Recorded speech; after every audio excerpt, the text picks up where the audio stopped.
Hello, Filter Free Amerika listeners. Welcome back. Congratulations, we've survived one more day without total human extinction from artificial intelligence and their eventual world takeover. So as a reward, I'm giving you today another new episode of the Filter Free Amerika podcast. Congratulations. All right, let's talk about this episode. Let's talk about it. You probably already read the title, and you probably already got an idea who I'm going to be talking to, but let me talk to it to tell you a little bit more detail about what we're going to be talking about. My guest today is going to be going under the alias Maria, and Maria, as the name, the title implied, was an illegal immigrant into this country. Okay, was because now her status is legal.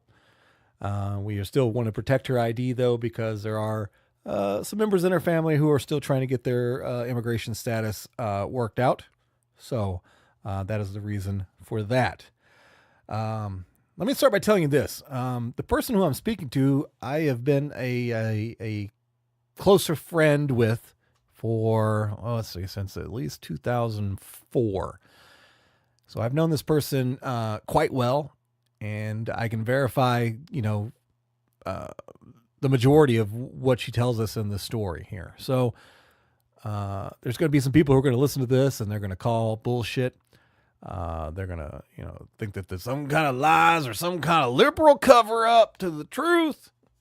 And they're not going to believe it or even care. Maybe not even listen. But regardless, for those who do listen, again, this is a guest who I've known personally for many years. And I can personally verify the majority of her story. She's been living in the United States since the age of about 8 years old. And again, while she's now legal status, she did enter illegally along with members of her family. Okay. So as we talk, she's going to tell me the story, every detail of the story of her quote unquote illegal immigration, right? Which technically it is based on laws written by a corrupt government. But she's going to tell me everything. She's going to tell me what life was like in Mexico. That's the country she entered from, if you haven't figured it out yet. She's going to tell me what life was like leading up to the decision to leave, the process to get ready to leave, the steps they took when making the border crossing, where they went to immediately after entering the United States, what happened there, and then how she her and her family eventually living right here in the beautiful state of Minnesota. And I will tell you right now, as you will learn towards the end of this episode, the state is much better for having her here. So make sure, if you start this episode, it is a long one. I think we're over 2 hours on this one. But it's an action-packed 2 hours. Let me tell you that right now. It's action-packed, and I'll get into that in just a second. At the end of this episode, you learn that she is the perfect example of why the conversation of immigration, especially immigration for those that are already established living in this country, is such an important one to have. And honestly, I've wanted to have this conversation with her because I've known her story for so long, and I know the story of her family, immediate family, and friends, and who are also honestly entered this country illegally. And when you hear people talk about using the term like there are a bunch of criminals coming over here and they're stealing jobs and they're doing this and they're raping that and all that shit, it hurts me to the core because I know better, right? I'm sure, like with every race of human being, there's a negative percentage, and that's exactly true with illegal immigrations or illegal immigrants coming into this country. But the overall truth is that it's a very small percentage, and the majority of immigrants coming into this country are definitely coming here to better themselves and contribute to the country that they want to be part of, and that is right here, the good old United States. And I can already hear the arguments coming, flying out of the mouths of some people. Well, they should just do it right. They shouldn't come in here illegally. They should do, boop, boop, do the system the right way, the way it's set up, whatever. Okay? Listen to this whole episode, especially people with those kind of ideas and attitudes directed towards immigrants who come into this country. Some of those immigrants doing so illegally. Please listen to every single minute of this, okay? Because not only is it literally an action-packed episode right here, because her story is amazing, but it also, like I said, when we wrap up and we get towards the end, and you find out what her and her family has done and contributed to this country, if you're not impressed, if you're not, proud to share the country with her, there's something absolutely wrong with you. Again, an action-packed episode, and I mean it. She's gonna go through everything: the why they left, the how they left, and life now. And in that story, we're gonna get some crazy incidents that happened, in her life adventure, including narco terrorists in Mexico and some drive-by shootings in California. And again, it's all that and a lot more in this long episode of the Filter Free Amerika podcast that I hope you guys enjoy as much as I enjoyed recording the conversation. So that will be the episode. Real fast, let me mention the sponsor of the podcast. The one and only true sponsor of the Filter Free Amerika podcast right now is our good friends at simplewebsite.us. Simplewebsite.us. One more time, simplewebsite.us. Now, if you're a regular listener, you know exactly what Simple Website does.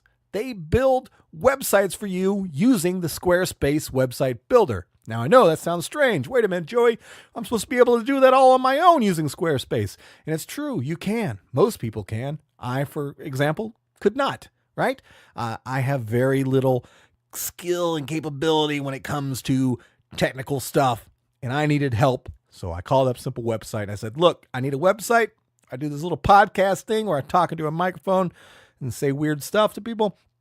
Can you help me out? And they said, absolutely. Just give me a list of what you need, how you want your website to look, and we will put it together.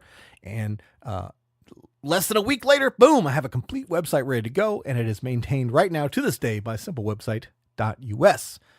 Now, it's not just for you, for people like me, right? If you maybe want to do it on your own, but you just would like a little bit of help in a certain area of building your website, they will be more than happy to do that for you too. Again, go to simplewebsite.us. And if you don't want any help at all, right, you can completely do this on your own. You're skilled, you're capable, you got it all figured out. Still go to simplewebsite.us, because once you get there, you will find a bunch of free tips and tricks to add to your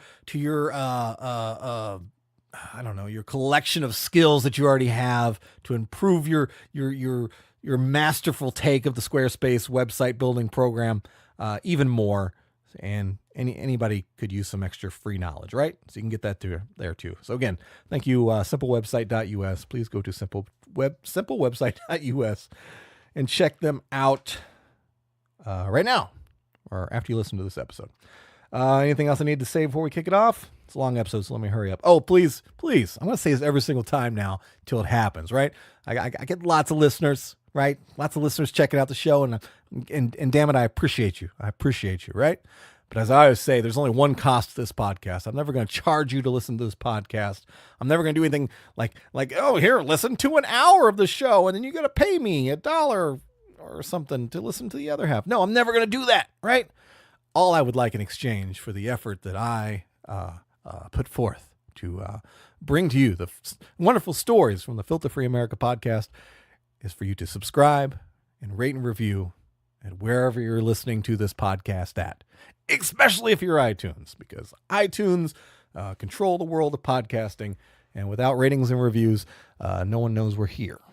So we'd like to change that. So please make sure you do that. All right, let's kick this episode off. Oh, one last thing.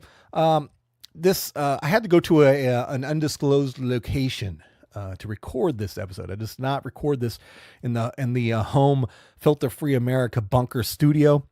I had to go out, and we met in this secluded hotel area, and actually recorded in in a very nice room.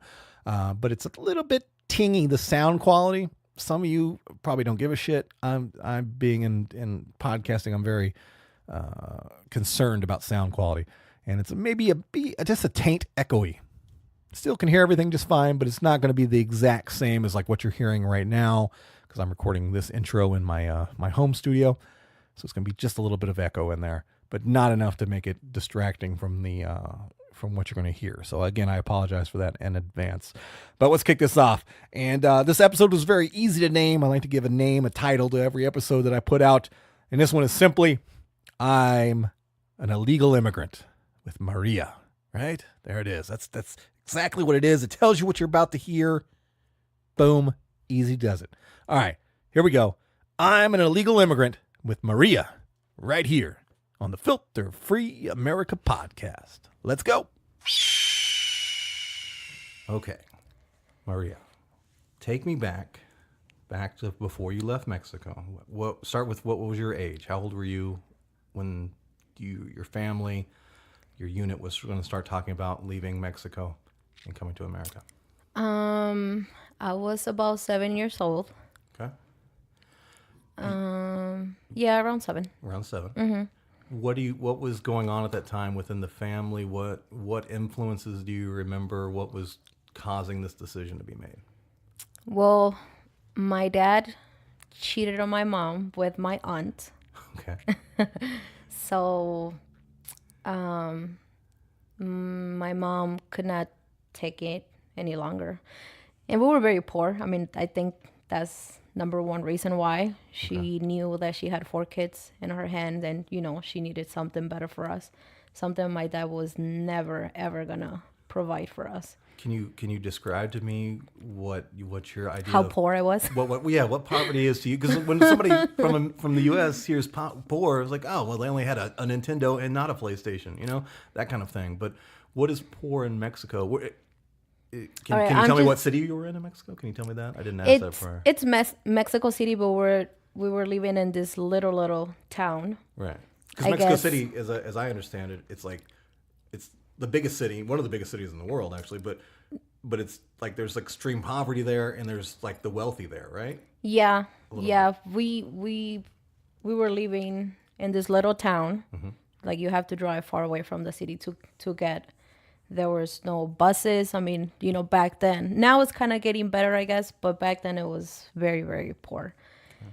To put it on, so it's not a long conversation, my kid the other day said, no, he was in timeout. Okay. And then he did something wrong. Okay. And then I said, you're lucky to have the things that you have. A room, a bed, TV. I mean, everything that at 7... in my wild dreams, I would dream to have that. And then he said, what, a TV? And I said, no, a bed. I didn't have a bed. So we're living in, we're sleeping on the floor. That's how poor we were. Is it like a dirt floor type thing? Or is it an actual structure? Is it it was, I mean, we had a floor, mm-hmm. but I don't know how to describe it. When you go to like a cabin here, mm-hmm. and then you're in the woods, and right. A cabin is like kind of like a place to relax. Mm-hmm. Up there is like the ceiling. It was just wood. It had holes. On the rain. Okay. We're always gonna get wet on the rain for sure. Roof, right. Okay. Yeah. Because that was my next question. Was like, was there central air? Was there? No. Of course not. No.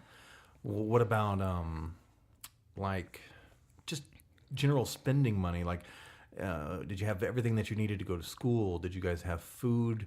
Were there hungry days and not hungry days? What was that like? I don't know. Maybe for us now. I mean, now if I think about it now at my age right now, I will feel so bad and cry just because I had such a rough childhood.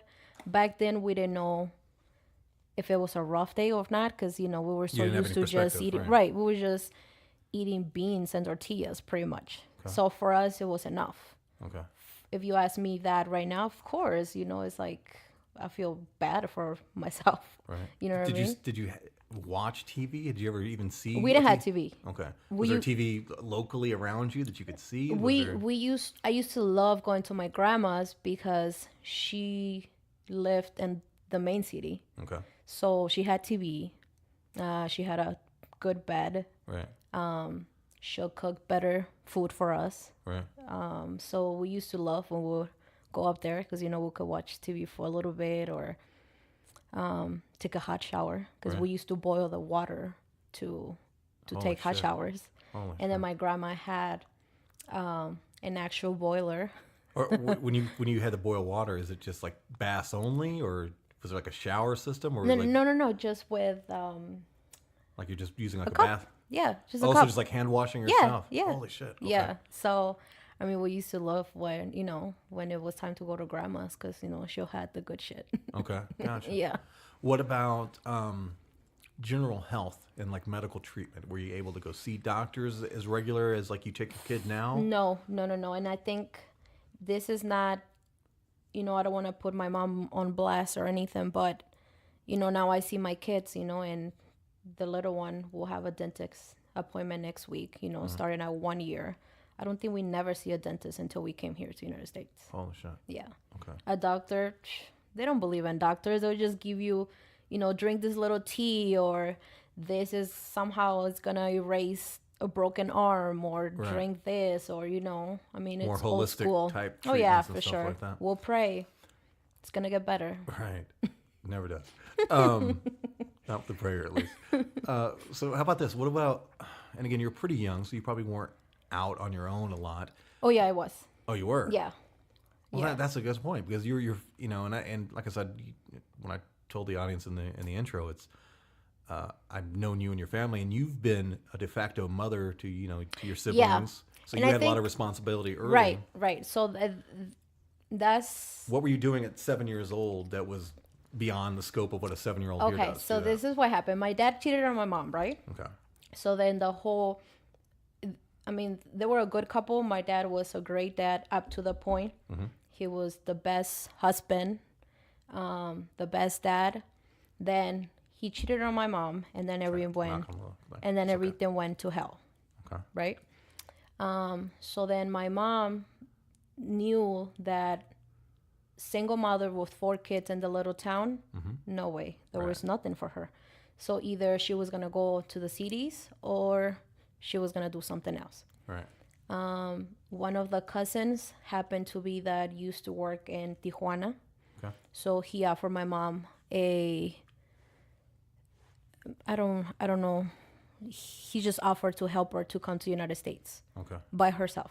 Okay. So she decided to come here first and then try and see, make Without a little you bit guys? without yeah. Oh, wow. Yeah, she Okay. came here by herself. Okay. And then she was somehow gonna make it work, and then we were gonna live with her. Okay. So she left us with my dad for 8 months. Okay. So I've always been very smart, been very aware. Right. So when she left, she pretty much left me in charge of That's 7 everybody years. at 7 years old. So my dad, because he was already going crazy. I'm thinking. I'm just taking a minute to think what I was doing at 7 Yeah. years old, and I No, was and picking now that my I nose. that I talk was about watching it, Sesame Street. yeah, I see my own kid, and I'm like, wow. I could make my own peanut butter and jelly sandwich at Yeah. 7 years old. Yeah. So she left, and then my dad went extra crazy. Okay. So he'll leave the house at 6 a.m. It wouldn't come back until 1 at night. So then I had to be the parent in the house. Is So it just working and then wanting to stay away from the kids? Was it just stress of like being the single father all of a I sudden? think so. I don't know what happened until this day. I wonder, because he was so good up to that point. Uh-huh. It kind of makes no sense. If he was a great husband, he was a great dad, Right. a wonderful dad, and then one day he just snapped. I don't know. Until this day, I still question myself what happened. But anyways, maybe he was feeling a little upset about making a mistake with your mom and all that, and it was just kind of. I don't know. I think my dad is a very smart person. He has talents, very good talents. I think he would have made so much money, but he has never been a driven person. He's very comfortable with whatever he has. Okay. Then, if it makes sense. Yeah, I get you. So what's going on you're not going to school? I stopped going to school.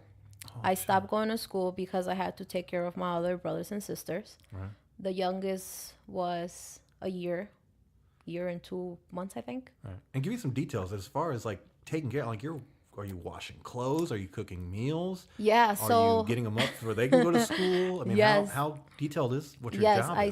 I stopped going to school.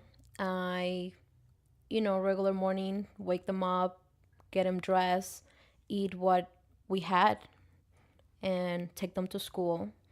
Stay with the little one because obviously, he was not in school. And then I was just walking around house to house with my auntie or with my uncle, just kind of killing the time, I guess. How common is your story, at least as far as the oldest daughter being kind of either the fill-in mom or the secondary mom? Is that a common thing culturally, or is it just based on economics? Like if you were in a wealthy Mexican family, would you not have to worry about doing any of that stuff? I think it's very common just because, well, I don't know. I don't know how to answer the question though, because like I said, I've never knew anything other than we had. Okay. So I don't. Well, what about friends or other kids in your neighborhood or in the town that you were in? Was it a similar thing where older daughters were? Well, yeah. I mean that's just a culture thing. Okay. The oldest one is the one that always gonna suffer the most. Okay. Because you're the one that it's either gonna play babysitter or you're gonna play. If your mom or dad are not home, you're the one who's gonna be responsible for the rest of everybody. You're gonna need to help wash clothes, go to the store. I mean, the oldest one is the one that is always gonna have it rough. Okay. Just because obviously, you're the oldest one. Gotcha. But I remember, like everybody knew my mom left. Everybody in the little town knows each other. Right. So everybody knew that we were by ourselves. They didn't know that maybe my dad was not around. They probably thought that he was working, but he wasn't. How does the town react to that? The people who know So you, do they help you? Do they? I think the first month was kind of like something's up. Mm-hmm. At 1 month, that's when people started noticing that something was wrong. Okay. Then he started telling people that my mom left with another guy, and he left us in there. People will come up to me and said, "Oh yeah, I saw your mom in a bar here in town." Right. It's just gossiping people and stuff. So then my own family started noticing that we were by ourselves. Okay. So my grandmother, his mom, was the one that was kind of keeping an eye on us once in a while. Okay. Nobody went up there and say, "Hey, you guys come over here," or "You guys have food," but she was checking on us when she could. She was very old, I have to give her that. She was very old. So then she'll teach me how to make, I don't know, it's like some type of tortilla. Okay. And then we used to make those and make tea. And then we used to sell it outside of this company, factory is the right word. People going on their break and session. Mm-hmm. Okay. So then we used to sell it outside. 7 years old. Mm-hmm. This is amazing. So then I will get a little bit of money here and there. And then I'll buy food here and there just, so my brothers will have something to eat. Right. Yeah. Not spending any money on anything fun. Oh, no. Just paying what you have to pay. Yeah. So my mom made it here in the United States, I think, a month after that. Mm-hmm. So she started working right away. She started sending money right away. Oh, okay. But we never received any of that money. My dad was pucking all the money. So your dad wasn't bringing home food and groceries? Nothing. So by then, within like 2 months in, she was already sending money. I didn't know this. What about back contact? Did you speak to her on a phone? So no, we didn't. Letter? Obviously, we didn't had any of this stuff, right? The only person that will have a phone was the lady who owned the store in the corner, the typical store or the typical family that had a little bit of money, right? Gotcha. So she was the only one that had a phone back then. So she was calling that phone. Okay. But my dad will go up there and take the phone call. So you're not. We never talked to my mom. Man. years later, obviously, we came to find out she was already sending money. Right. I didn't know that back then until Are you getting frustrated with her or mad at her because you think that she's kind of I ditched was on you? yeah, I was truly believing what people were saying, that in reality, yeah, she did forgot about us. God. That she did left with another guy, that they saw her in town, so maybe she was around. Is this you may or may not know this, is this something that actually does happen? Do parents sometimes leave to come to America and then they're like, I just go start me a new family? For sure, yeah. Holy shit. Or they don't, or they do come here and they send them money, but they never see each other again, right? I have a lot of friends who have kids, but they're back in their country. Right. But they're sending money. But to me at that age, it was kind of like, wait, she's not coming back for us, because she promised that she was going to come back for us. Okay. She didn't. Before we progress here, so you're out and you're moving around, you're running a little business, selling your tortillas and your tea. Right. Which is awesome. But what risks are there?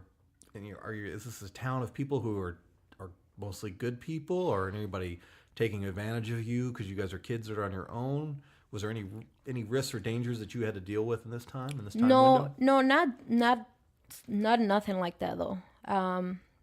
We used to live in a block where all the family members will live, if that makes sense. For example, in a corner, one of my aunties will have a house. Next to it will be my uncle, then my auntie, then my dad, our house, and so on and so on. Everybody knew each other. Almost like a family village. Right. I think it's my grandpa. He owned the whole lot pretty much, and then he left pieces of land for everybody, if that makes sense. Yeah. So there was never danger for me to be out and about with the kids. No. Okay. I mean, if I had fun in a sense that we'll come out and play it in the bike, so play it in the dirt, or with my cousins, or that I can relate to, because again, when you talk about when that's the only thing you've experienced, because I grew up poor, American poor, which is totally different. Yeah. But you don't really.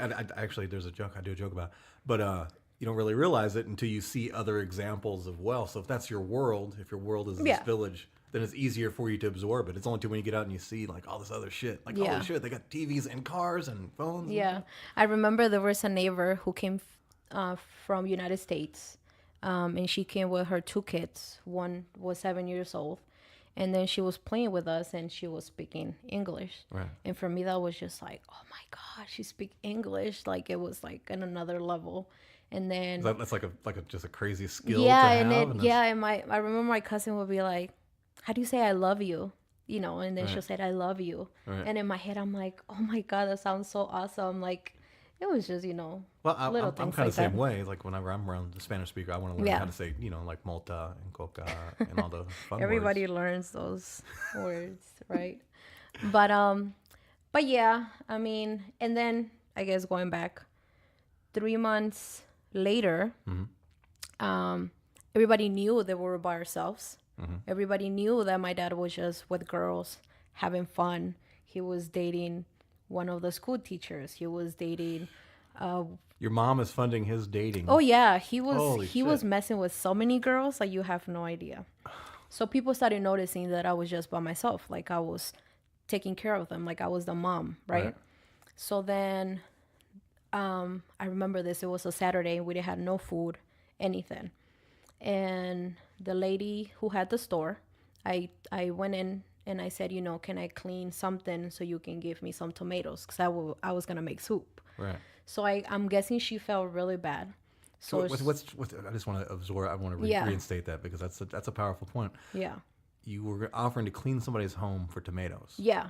Not for money to buy tomatoes, not for money to buy whatever you wanted to buy. In my head, I needed 4 tomatoes, exactly 4 tomatoes, because it was 4 of us. Right. So, I would have to make soup. Right. I remember that was like my goal, to get 4 tomatoes. That's perspective right there. Okay, go ahead. So I'm guessing, after that specifically incident, she had enough, I guess. I don't know. So my mom called that Monday, and instead of getting my dad, she had the courage, is that how you say it, to tell my mom what was going on. Oh, the lady who answered the phone. Yeah.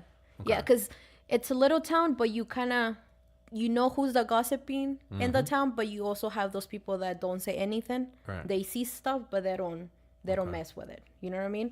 Is your mom was your mom getting suspicious at all before, or was this just brand new news to her? Did she think that everything was going fine? I think now I know that my dad was telling her that we were having a rough time with her leaving us, that I was very upset, that I didn't want to talk to her.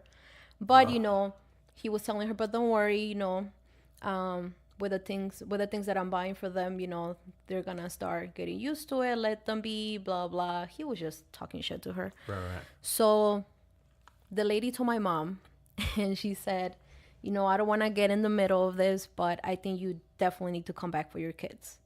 So my mom was like, well, what do you mean? What's going on? And then, she basically told her everything. Right. You know, he's not buying anything for them. He's just running around with different girls. Your kids are suffering here. And then she told her what I did a couple of days before, that I offered to clean something so she will give me 4 tomatoes. Holy shit. So now, me being a mom, if someone says that to me right now, I don't know. Like, I can just feel what my mom went through that time. To get that, because all the time she's Those sending money. news, yeah. She thinks that she's at least providing and helping. And Yeah. It was really, well, years later, I came to find out that, Right. So I can just imagine what my mom. What was So when did you? So okay, did so they that come was get you and did so you that talk was to a her? Monday, right? Right. On Monday, the lady told my mom everything that was happening, and then I guess my mom, it was too much for her that she couldn't talk to me then. Right. So 2 days passed. That was a Wednesday, and then it happened to be that my dad didn't go out; he was at the house. So I noticed that the lady passed, the front of our house twice, kind of just looking around, and I noticed it. I was like, why is she like spying on us or something? You're much more aware and smarter than me when I was. Oh, yeah. I wouldn't give a shit. Yeah, for sure. Look at that weird lady walking by. So then I believe in angels a lot. Okay. And I still think that that's, maybe I'm crazy, but I believe that that's all my life something happens where I know that someone is watching over me for sure. So then my dad didn't go out like his regular days. He stayed home. But then one of my uncles came in and said, hey, we have this little job for you. I need you to come and help me. And then he left.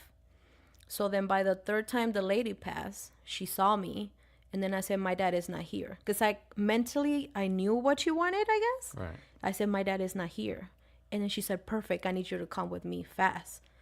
So I locked my little brother in the house. And he was a little shit. So I was like, oh, my God. So I locked him in so he would not be able to get out.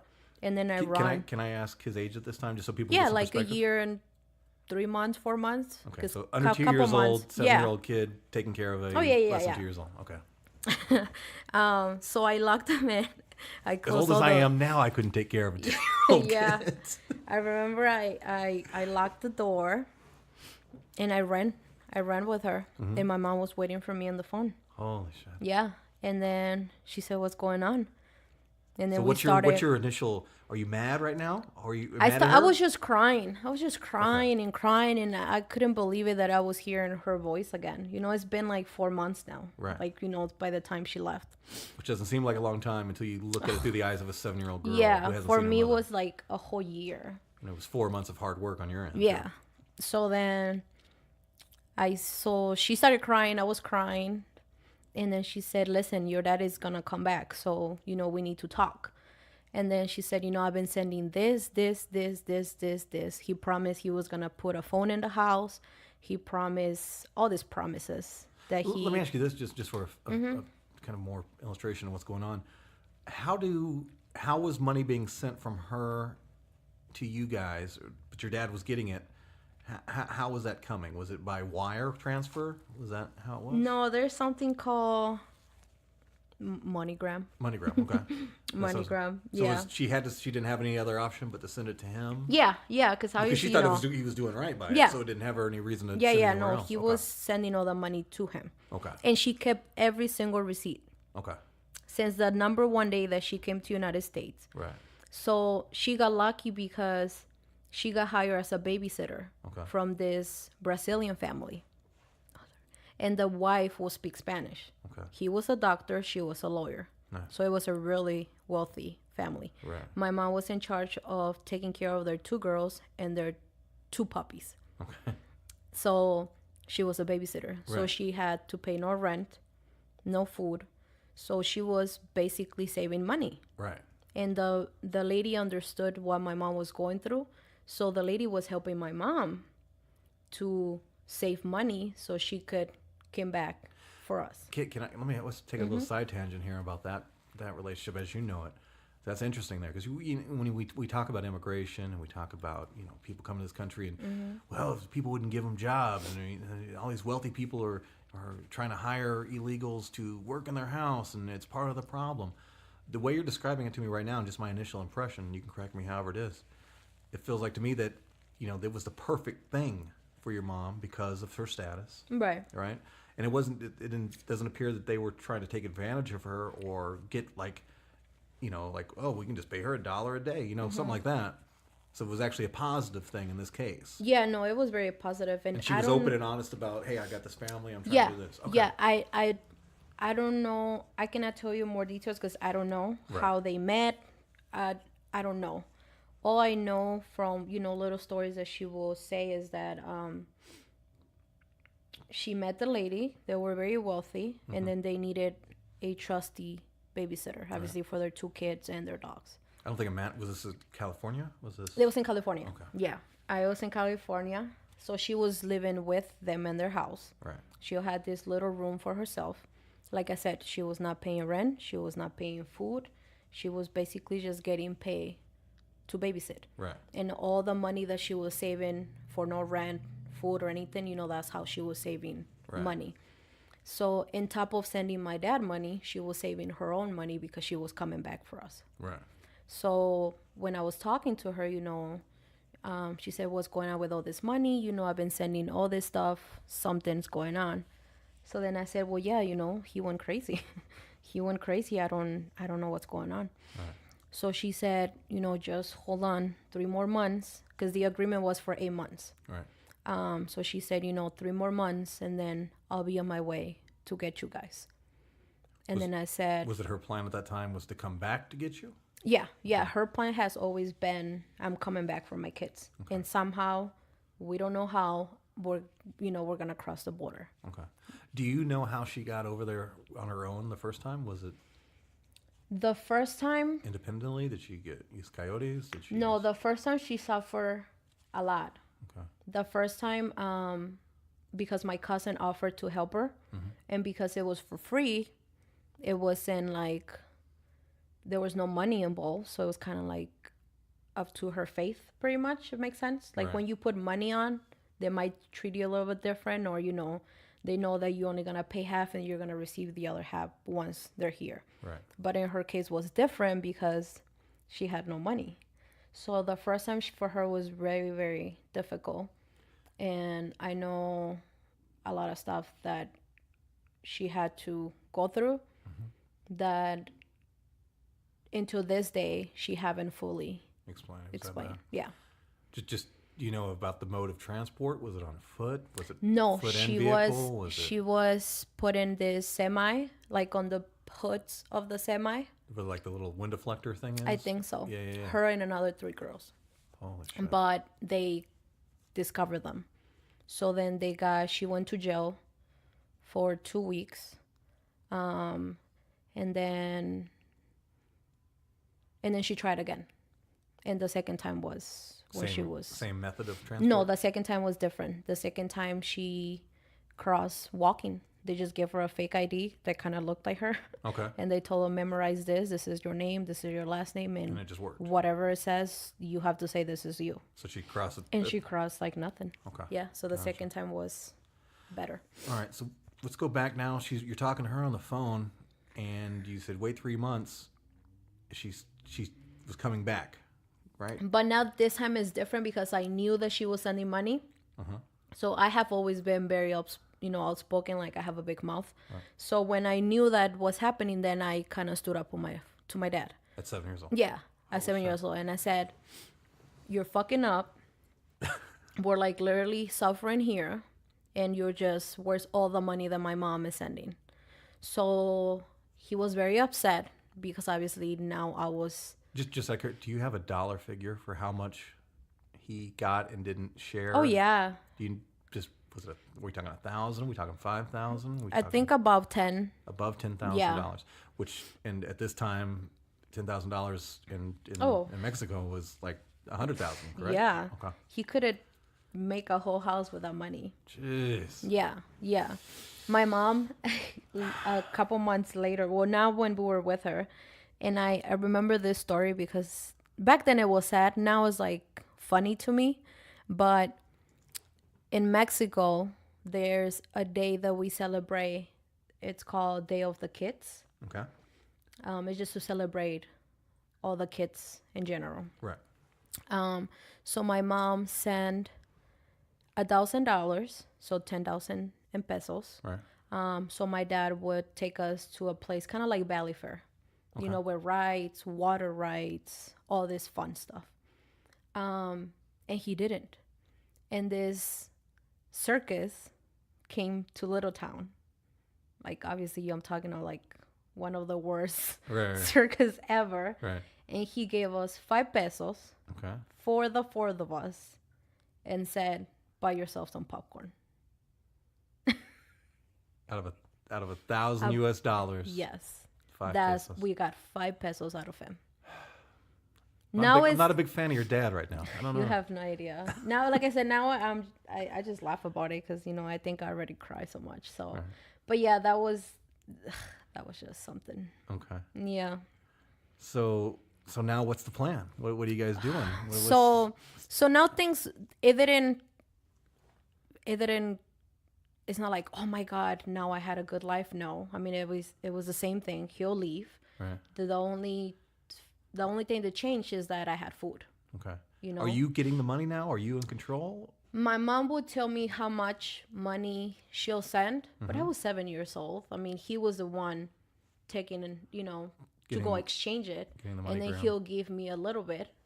You know, like for me, $10, 100 pesos was everything. Right. So I wasn't, I need all the money because I mean, I was 7 years old. Right. I was just happy with him giving me money to have food for Anything the made it whole easier. week, Right. right? Yeah.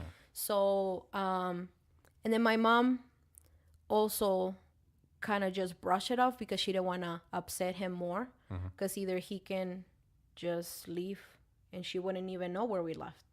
Because, you know, he'll threaten her with that. I'm just going to leave with the kids. You're never going to find out where we are. Or I remember I was there when my dad said, you know, she can just disappear, me, because I was the one, you know, behind him. Right. I was pretty much keeping track of everything that he was doing. Right. So I was there when he said, you know, she can just disappear and you wouldn't even notice where she's at. So I knew that my mom at some level kind of have to keep him happy in a certain way for Right. you know, so when she come back, we were there. Right. And it That makes makes sense, you know. I mean, as a mom, I would definitely, Right. you know. So yeah, we just keep going for another 3-4 months, I think, with a little bit more money just to feed my brothers. But I stopped going to school. I didn't go back to school. I was still doing the same thing that I did since she left. I was helping my grandma. We were still making those. It's called tlacoyos. Tlacoyos, something like that. But it's kind of like a tortilla thing. Okay. But we're still making those. But then my uncles, brothers of my mom, you know, they find out that we were by ourselves. So my youngest uncle, he was the one who will come from the cities every Saturday and check on us every Saturday. And I mean, he was 18 years old himself too. Right. But he was the only one that will come and say, hey, do you need help? Let's wash clothes. Because we used to wash clothes in a rock. So obviously, you know, Right. you know, Like go to a river. not go to a river, but behind your house, you have a rock. Oh, okay. And then you have a little bit of water to wash. Okay, it's like a wash tub and kind of deal. Kind of tub, yeah. Okay. So he was the only person out of everybody that will come and check on us and see how you're doing. Okay. Yeah. So let's jump ahead a little bit now.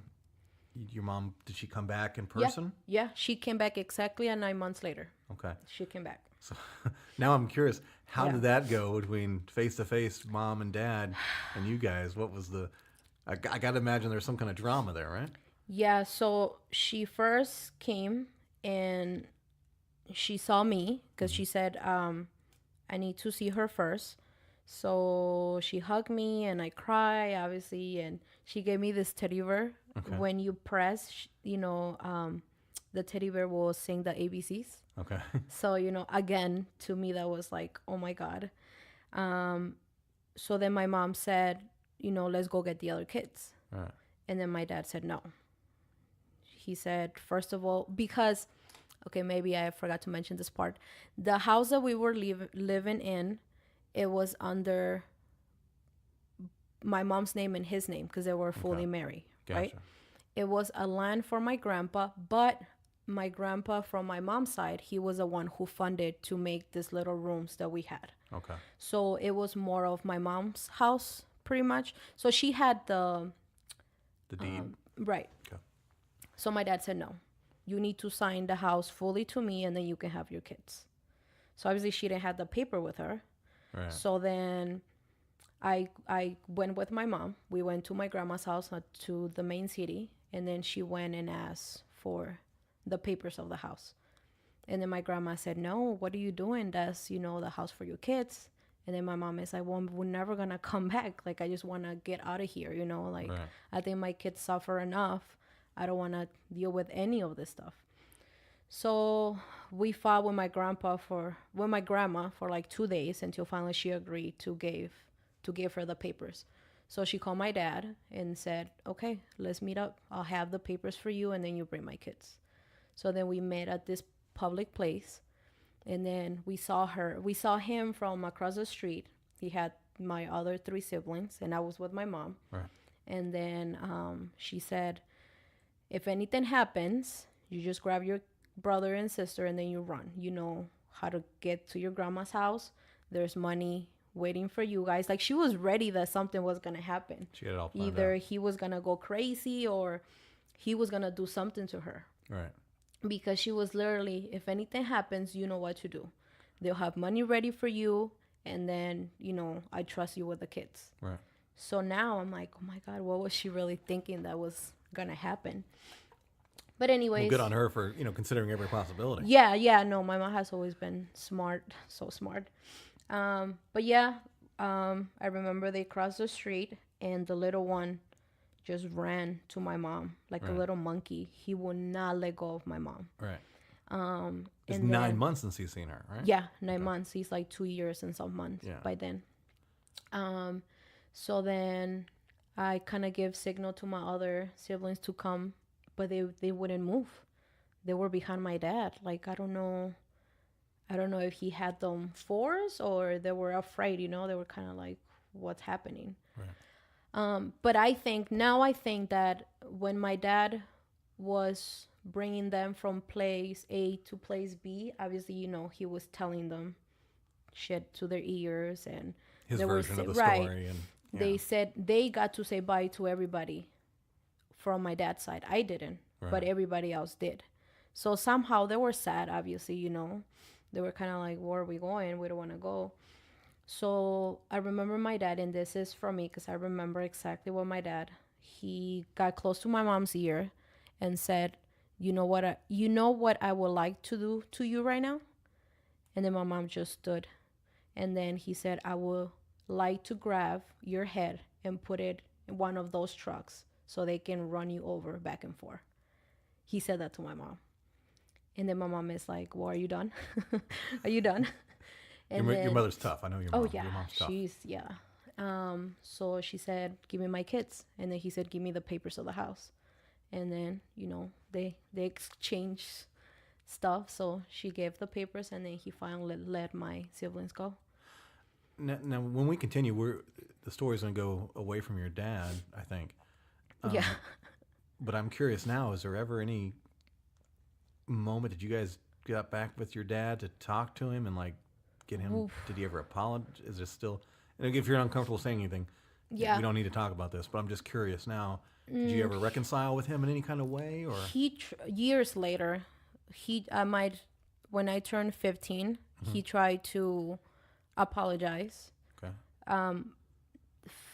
I didn't want to hear him, so I just said I didn't want to hear anything. Right. But he did communicate with the younger ones. Until this day, they do talk to him. Okay. To me, it's very hard because I was the one that Right. knows exactly everything. Right. The younger kids, they don't remember half of the shit that happened. Right. They don't remember. They're just stupid. Are you do you feel like have you forgiven him? Yes, Okay. yeah, I try to. It's sad when I talk about it. Obviously, I get mad when I share my story, and this is the first time that I actually are saying details. I don't even think they know details like this. Right. But I don't think the story of the tomatoes, I don't think they know. Right. Well, actually, my sister does know, but the younger one doesn't know. But I just let it go. Right. Like, I don't hate him, but I will never talk to him again. Okay. So I'm okay with that. I respect that. All right. So you guys are back together now. Yeah, Is we're it- back together. Is the plan to go right away, or was there any build up, or what? Well, she came back with a little bit of money, obviously. So I remember the first day that we got all together, she took us to eat to this restaurant, and she bought us clothes, and she bought us shoes. Do you in Mexico? Do you go to a Mexican restaurant, or do you go to like? I want to go have some hamburgers somewhere. Yes, no, Okay. we wanted to go to a Burger King. No, of course, good food. Right. So yeah, we had fun those 3 days. We were living at my grandma's house. Okay. But my mom had a schedule. She knew what she needed to do. So 3 days later, we said bye to everybody, and then we left. Okay. So, getting ready to leave, do you know the plan, or are you just like following what your mom says at this point? I'm just following what my mom said. And to be honest, I don't think she knew what was going to happen. Did you know you were going to the United States? Yeah, we Okay, you all knew knew. that much of it. Yes, everybody knew that we were going to come to United States. But you didn't know transportation. You We didn't know what didn't to know expect or where anything. you're going. No, we didn't. Holy shit. We didn't know anything. Nothing. And obviously, my grandma, my mom's mom, she has a good house. She has money, but they're just a very sick family. Okay. Like they have a lot of, I don't know how to say this. It's just a sick family. My mom has always been like You talking sick as an illness, or are you talking about sick as in decision making? everything. They're sick in the head. They have a lot of Okay. problems. They're 15 brothers and sisters. Wow. So I mean, one sister will not speak to the other sister, and remember A my lot of dad. internal conflict within the family. But remember, my dad cheated on my mom with my aunt. If you forgot on your that mom- part, on your mom's side, on my right? mom's side. Yeah, of course. Okay. So then that was a big thing. That Oh, aunt wow. was the favor daughter of the family. Oh, my So goodness. there was no possible way that we could stay for so long, if that makes sense. Right. I They knew kind my of blamed mom. you guys in a way. Was that? Yeah, in a Okay. way. So that's why I understand now my mom that she knew exactly what to do. Right. The little town that we left for so many years that we lived in, it was no longer us because it's all his family. Whatever story he chose to say, it's what's happened until this day. Right. And I can tell you this, until this day, I have cousins now through Facebook that we can communicate, and they're rarely finding out the real story or why we left. Wow. So that little part of our life had to be erased. And then her family side was no help either. So for her and 4 kids, single mom, there was no option other than you need to make a move. And her move was coming to United States. One thing I neglected to ask, but it still it would matter, I guess. In Mexico, is there any kind of social net like there is here? I'm talking about like a welfare, like a government help. Was there anything that you guys could do as kids, as like to get some free food or anything like that? No. Now I think there's a couple things that you can get help for, like, single women or if you're pregnant. Not as much, but there's some. Back then there was nothing. Okay. So it wasn't like that you just couldn't just go somewhere and get Oh, someone to no. give you like a supply of food? No, or no, anything no. like that? You're either poor or you're not. Gotcha. Simple as that. All right. So let's just jump to day one of the travel. What was... So yeah, we just got in the bus and then we went straight to Tijuana. Okay. And then obviously Is Tijuana considered a hub of people, place they want to go to as a starting point? yeah. And then you'll talking around, finding people, then you'll find what you're looking for. Okay. That's also a heavy tourism place too. Yeah. And I assume it was at that time as well too. Yeah, for sure. Yeah. Gotcha.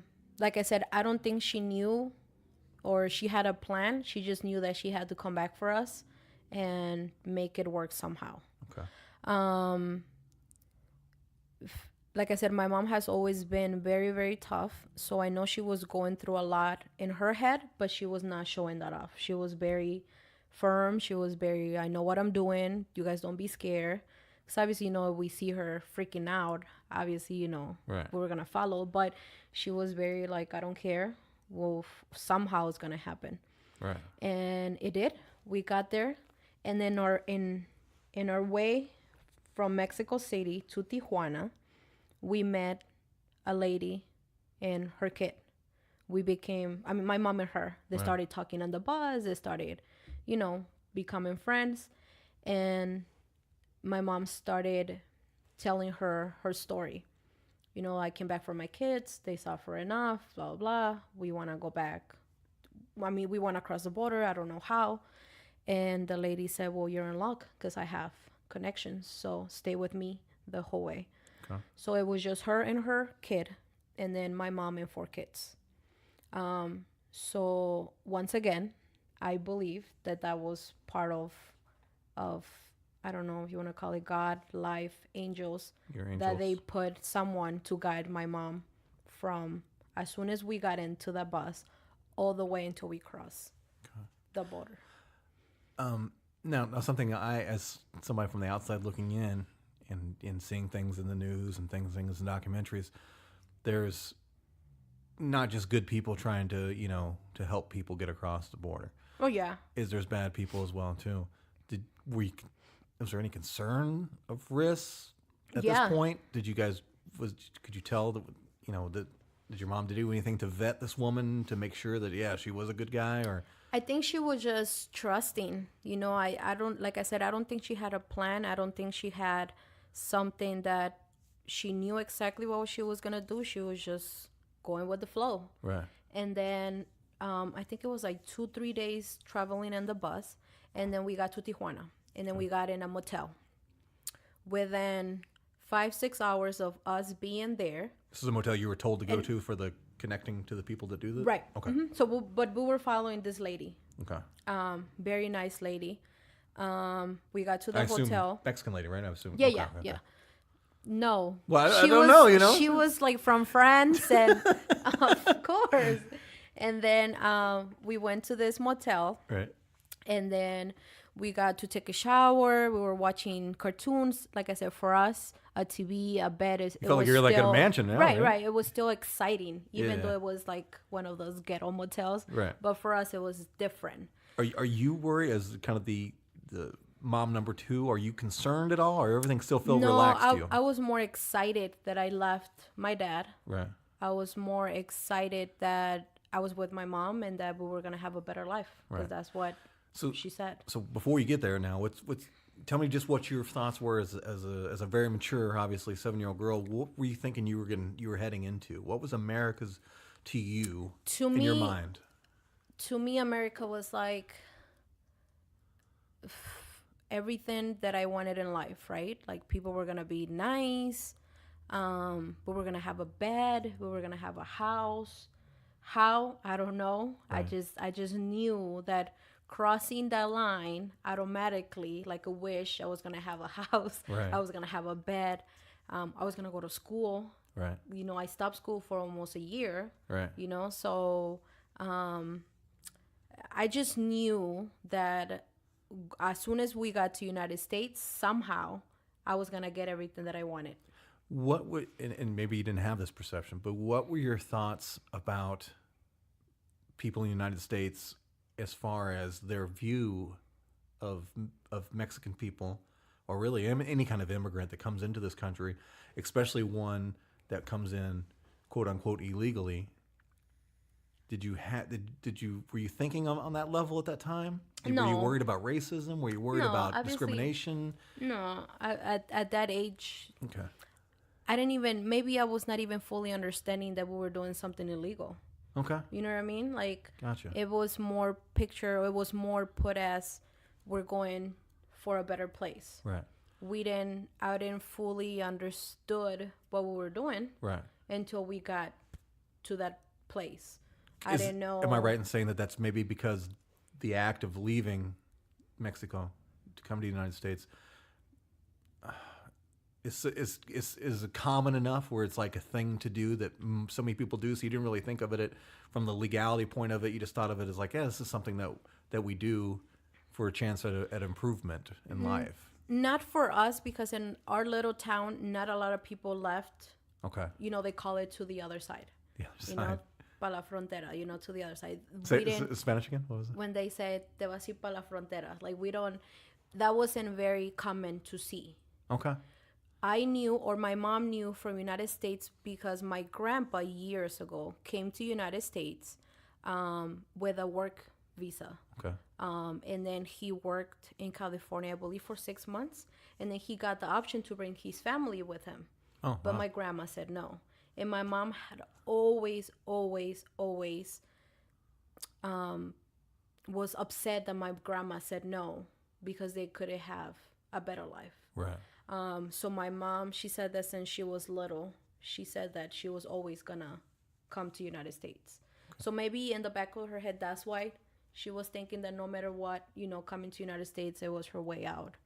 You know, getting something better for us. Gotcha. Yeah. So when we were there, like I said, I don't think I fully understood what we were doing. All I knew is that, you know, we were following my mom, and that's it. It's probably something like me as a kid being excited to go on a vacation somewhere Yeah, different. I think it was more like that. Like, oh my God, you know, it's something exciting is about to happen. Right. Yeah. So we got to the motel. Right. We took a shower. We were watching cartoons. And then out of nowhere, the lady that, you know, my mom became really good friends with her said, you know, let's walk around. Let's walk around and see what we can find. Because they had already connections for them too. Right. But now this is a mom with 4 kids. So she's like, with you, it's a little More challenging. yeah. Okay. So, but she said, let's, you know, talk around and see what we can find for you guys. She was helping my mom. Right. Now, my brother and her kid, they say, you know, we want to stay in the hotel. And then as soon as we were walking out of the motel, Okay. So I guess I missed that part. She was trying to get in there too. The lady that you guys met. we all got a room together. But I mean, the lady, she was trying to get to America, United Yeah. States. too. Okay, I didn't know same if thing. this is like a Yes. business for her. No. This is okay. No. She was also trying to cross with her kid. Gotcha. But they had all her situation ready to go. I think Gotcha. they had already paid half, and her family, and then they were gonna pay half once they cross over. Right. She was helping my mom to find connections to. Which that alone, let's take a moment to appreciate that, because something that you're getting ready to do, obviously she knew the risks involved. Yeah. And for her, just like, you know what, I'm not going to just worry about myself. Yeah. I'm going to worry about this lady and her kids too. Yeah. Is a huge I think- act of kindness. Oh yeah, I think she felt how much pressure my mom was in, Okay. and I think without my mom crying, maybe it's a mom thing. I don't know, She could but I sense it. think she sensed like how much help my mom needed at that time. So we got to the hotel. We did all that. My brother and her son wanted to stay in the hotel. They said yes, but as soon as we walked out of the hotel, the lady came back and said, no, you know what, let's all stick together. So we came back for the boys. All right. I swear, as soon as we left, I don't know how to describe it, but you get out and then you see the rooms around. So you kind of leave the building, and then they started shooting the whole motel. Like every single room in that motel, it was like a drive-by. In every single room, people started, yes. Like at war with each other, room to room? What's going on that you They understood? were looking for somebody. Are these cops or are these just banditos? No, I'm pretty sure it's like, the narcos. Narcos? Yeah. Somehow, I don't know. I don't know what they were. Maybe they were looking like you said, for... this is more of a ghetto hotel, so maybe there's a potential drug deal going down. Or... Yeah, I don't know. Holy shit. They shot every single room in the motel.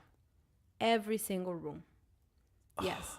That was our first story, right. I guess. So what do you guys, are you guys hitting the floor, grabbing, what do you guys, how are you? I just remember, obviously, my mom, they told us to get on the ground. Right. I remember my mom crying, and I remember her saying, my son, but I think she forgot that we came back for them. Right. I think she was thinking that they were still in there. Okay. And then my brother's like, no, I'm here. So when we say shooting and you're right there, I mean, are bullets whizzing by you? It was like, can you see bullet holes forming in walls to your left and right, or how close are you? We were away from the building, kind of like across the street. Okay. So we heard everything. Right.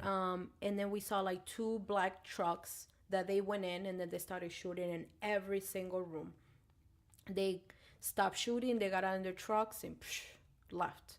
So the cops didn't show up like 3-4 hours later. Right. It's not like here, like they showed up. Well, actually here sometimes it's 3 or 4 hours later too. Yeah. But no, they showed up hours later. Right. But they were not gonna do anything. I mean, what were they gonna do? Nothing. The only thing that my mom and the lady did was that they left me in charge again of all these kids and said, do not move. And they just went back for our things. We didn't have a lot of things, but Did you have any experience with any kind of violence, be it shooting or physical violence? Did you witness it? I had already handled a gun before. What? Yes. So. What? 7 years old? Okay. I was kind of like a tomboy, I guess. Okay. And I was the youngest girl. Okay. So I was raised with uncles, cousins. So they had to tough me up, I guess. Right. So one of my uncles showed me how to shoot. So I had already, shot before. Right. My uncle used to put little kids from the little town and fight me for money. So then I used to fight little boys. What? So I already know how to fight. I already, like I said, at Is this 7. common? Or are you just like a badass? No, it's just my family is crazy. My family is crazy. Okay. So I was not scared, but we were more in shock than anything. I was still excited that I was with my mom. Right. I was still happy that, we were with her and that I was not with my dad. Right. Simple. Okay. Yeah. Fair enough. So shooting goes down. Yeah. Where are we going now? So they went back and grabbed our things, and then we moved to another hotel. Okay. Probably the same thing was gonna happen, but yeah, I mean, just those little things. It's like, oh my God, like 5 minutes before that, and that would have hit us. You're not even on the road yet. Yeah, no, this is like you're already dodging bullets. Yes. Holy shit, man. So yeah, they moved us. Oh, so somehow the people that was gonna cross the friend and the son offer my mom to cross her and us 4. Okay. And then now this is a business operation. Yes. Yeah, this is like some dipshit. Like, you need to be careful, or you can either get killed, or they can even kidnap girls like us. Because I was about to be 8 years old already. Right. My mom. I mean, this is like some crazy stuff. Like right now, we talk a lot in the news, about human trafficking, and sex slavery, right, and things like that. Yeah, these are real concerns. Yeah. Oh yeah. For every time especially a young lady. Yeah, because obviously, because they can say, yeah, come on, let's go to America, get in the back of this truck, and then you turn up, you're in somebody's dungeon. Yeah. Okay. Money's money. People will do anything for money. True. Even if it's, mom with 4 kids, I don't give a fuck. Right. It's just money's money. So, yeah, you you have to be careful, and you are risking your life, you know. So so tell me as much as you know. Then you may not, because I mean you're so young still at this point. But as far as how do you get in contact with these people? Are they just like hanging out in Tijuana? Yeah, Like, yeah, hey, they're just walking around. is there a waiting review for system? business. Like, hey, this is a 5-star coyote. This is a 2-star coyote. Like, how do Yeah, you, really? yeah. I don't know how fully that works. Obviously, you know, I don't know. Especially back then, I didn't know. We were just lucky enough that my mom became friends with a lady because her connections were the ones that they helped my mom. Okay. But like I said, even if my mom would have got there by herself and just met anyone, pretty sure we wouldn't even make it, you know. So What about this? When they say we're going to get you across the border, is that just kind of like do they guarantee their services? oh yeah. Do they say, okay, once we get you over there, you're just on your own immediately? Is there different degrees of service they provide? Like, we'll get you into LA, or we'll just get you across the border. Yeah, from what I understand, there's 2 jumps, right? The first jump and then there's the second jump. I don't know. If you want just the first jump, it obviously is less money. And that's just If you getting across the want- border. Right. Okay. If you want them to take you all the way to California, then will be obviously more money. Okay. With kids is different because back then it was a little cheaper because, for example, the way that we crossed was me and my sister and little brother. We passed with this family pretending to be their kids. Okay. So it was, for us, the first time was like nothing. We were sleeping. Oh, I was not sleeping. You know, I was keeping an eye on the other 2 little ones because Right. we're with these people that we didn't know. Gotcha. They would give us cookies, and we just pretending to be somebody else. I think I was more feeling the pressure because I was the oldest one, so I needed to memorize the girl's name and birthday. Right. The other 2 fall asleep, so they didn't really worry about them. So just to clarify here, in this time, how many passes did you make? Just one. Just one. Okay. Yeah. So for you, what you had to do is try to pretend that you were this family's kids, Mm-hmm. and they were legal status or had reason to go in, so it didn't really matter because of the kids. Mm-hmm. Okay. And then what about your mom then? What was? So my mom got. So then we crossed with no problem, Okay. sleeping, eating cookies, and then my mom's. She had a little bit of family in California. That's the people that she met the first time. So we had a room with my uncle. So my uncle was the one who went and picked us up at the border pretty much. And then my mom stayed behind with my brother and the lady and her son. So then tell me this: and when you get across the border, there's obviously a degree of relaxation. Where's the first stop? If you've crossed over, you don't want to just be right there at the border where border guards are at. You travel into a little farther No, yeah, in. you pass the first jump, they call it, and then we keep driving, and then it comes the second checkpoint. Okay. That's more of officers. They sniffed around, make sure that there was no drugs. Okay. They didn't ask anything. It was just more checking. They were talking to the lady and guy that they were driving. I don't know who they were, but they were the ones that they were asking them more questions. And they've done this multiple times. So I would think so. Right. I don't know how. I don't know. Okay. If it was their first time, just to help us, I have no idea. Gotcha. All I knew is that the second checkpoint was more with dogs. You know, checking tires. There were Was the first checkpoint, was that all Mexican officials?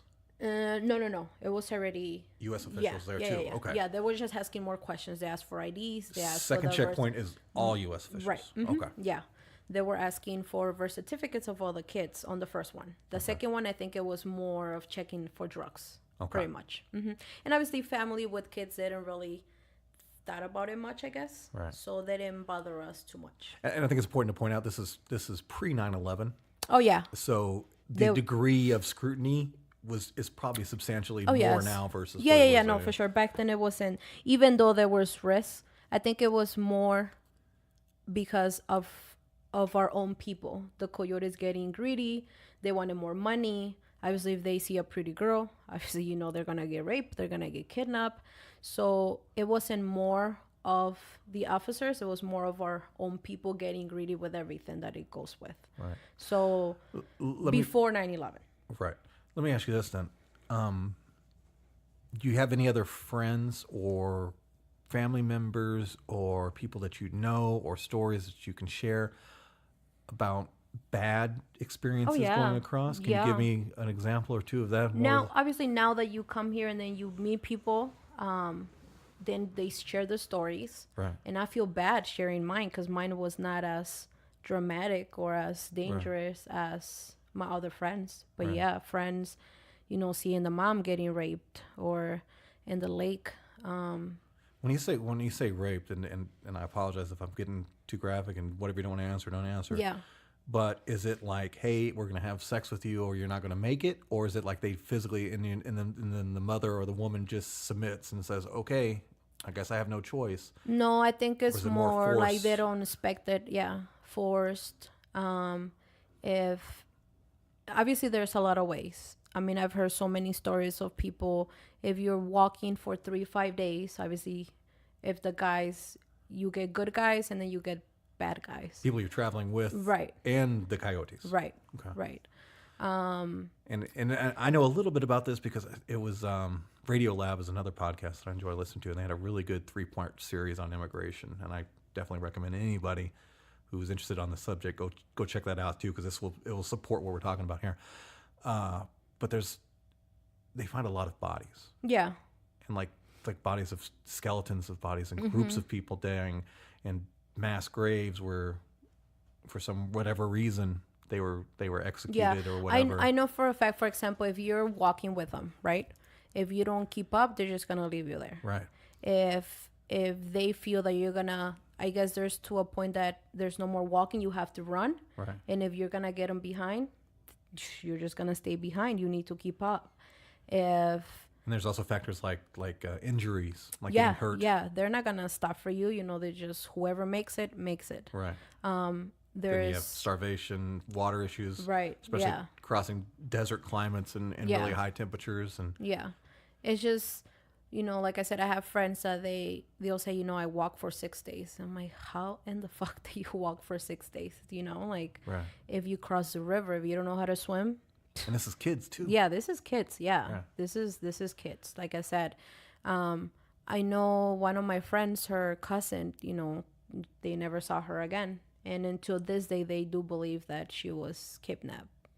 Wow. Yeah. Yeah. So I guess in that sense, we were too little, to walk with them. And I've heard stories of like people bringing their little kids with them. Right. Like I said, again, we were lucky that we found this lady that helped my mom. And then we crossed like nothing. Your story is like the best case scenario. Yeah. Oh yeah, for sure. And I fully totally understand. Now my mom, on the other hand, like I said, the first time I know more details happened that she doesn't want to share. And then the second time she crossed. So this is where the other story kind of starts. Sure. The uncle that picked us up in California, it was not our uncle. It was my mom's boyfriend. Okay. But now I totally understand that obviously that was just, how do I say this? She just did it so he could help us. So pretty much she was not in love. Right. It was just, I need help. Right. So they're cousins, but my dad's mom is not her real dad, so they were not blood related. But they were cousins. So he was the one who went and picked us up at the border. Okay. So then my mom stayed behind with my brother. Legal? He's legal? Yeah, Okay. yeah. He was born here and everything. Okay. And then my mom crossed. My brother did the same thing with the same family, just with the other kids. Okay. So he crossed the same way. So you weren't even traveling together. You're No. Three different groups, yes, essentially. Yes. So then we spent 2 weeks with this uncle that we didn't know. We didn't know anything of. We just knew that he was picking me up and my brothers, and then he took us to this house. Okay. So there was another 2 weeks without my mom and my brother. He was very nice at first. He was very nice. He was taking us everywhere. Obviously, going to Taco Bell and Burger King for us was like What was amazing. your first Taco Bell like? Was Oh that my God. how insulting was Taco Bell to you? Obviously, it was I've had your delicious. cooking. I know your cooking is fantastic. Yeah, Was it was it like, what the delicious. fuck is this? Is this? No, I mean, You liked it? Yeah, I liked Oh, it. I wow. loved it actually. So yeah, that he was very nice. Right. Then my brother crossed the same way, but then my mom stayed behind, Okay. and that's where it kind of got difficult. Okay. Yeah, that's where she needed to. So by this time, she didn't have any more money left Right. because she had already paid for our cross. Do you know the what it cost for you guys Back then, in U.S. dollars? in US dollars, back then I think it was 1,000 per each kid. Okay. That seems kind of cheap, actually. But I Yeah, guess- yeah. I mean, back then, I guess. I mean, now, yeah, if it's super cheap. Right. Back then, obviously, with her, she didn't had a lot of money, especially with tickets going up there, and then she did spoil us a little bit when she got to Mexico. So I knew that money was tight already by the end. Right. So at the end, she didn't had any more money for her.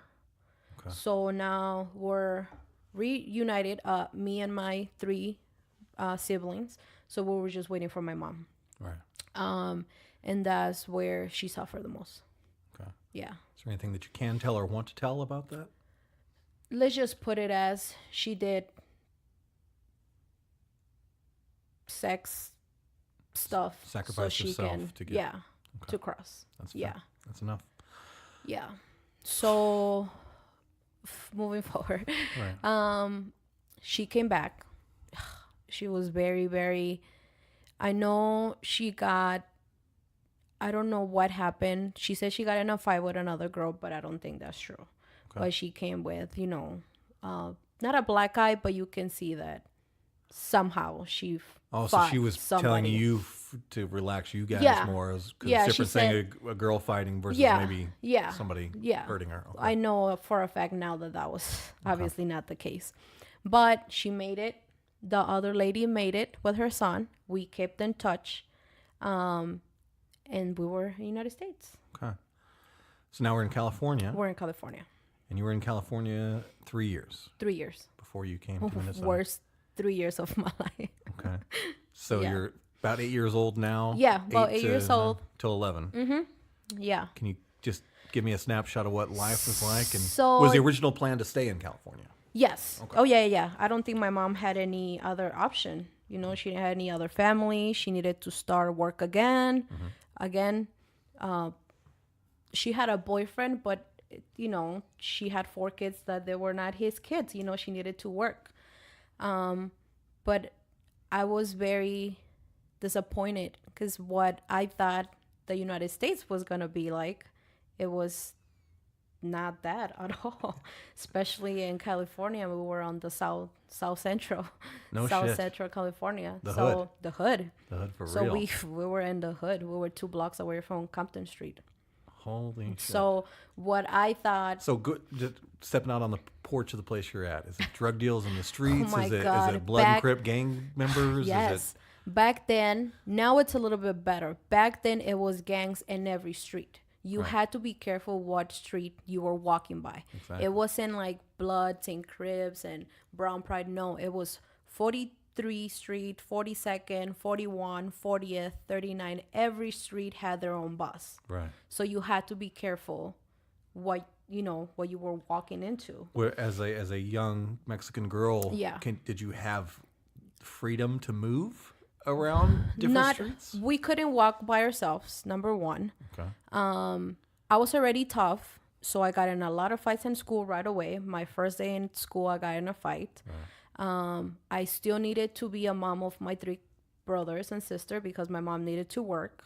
So it's not like my life changed. I was just surprised that was United States.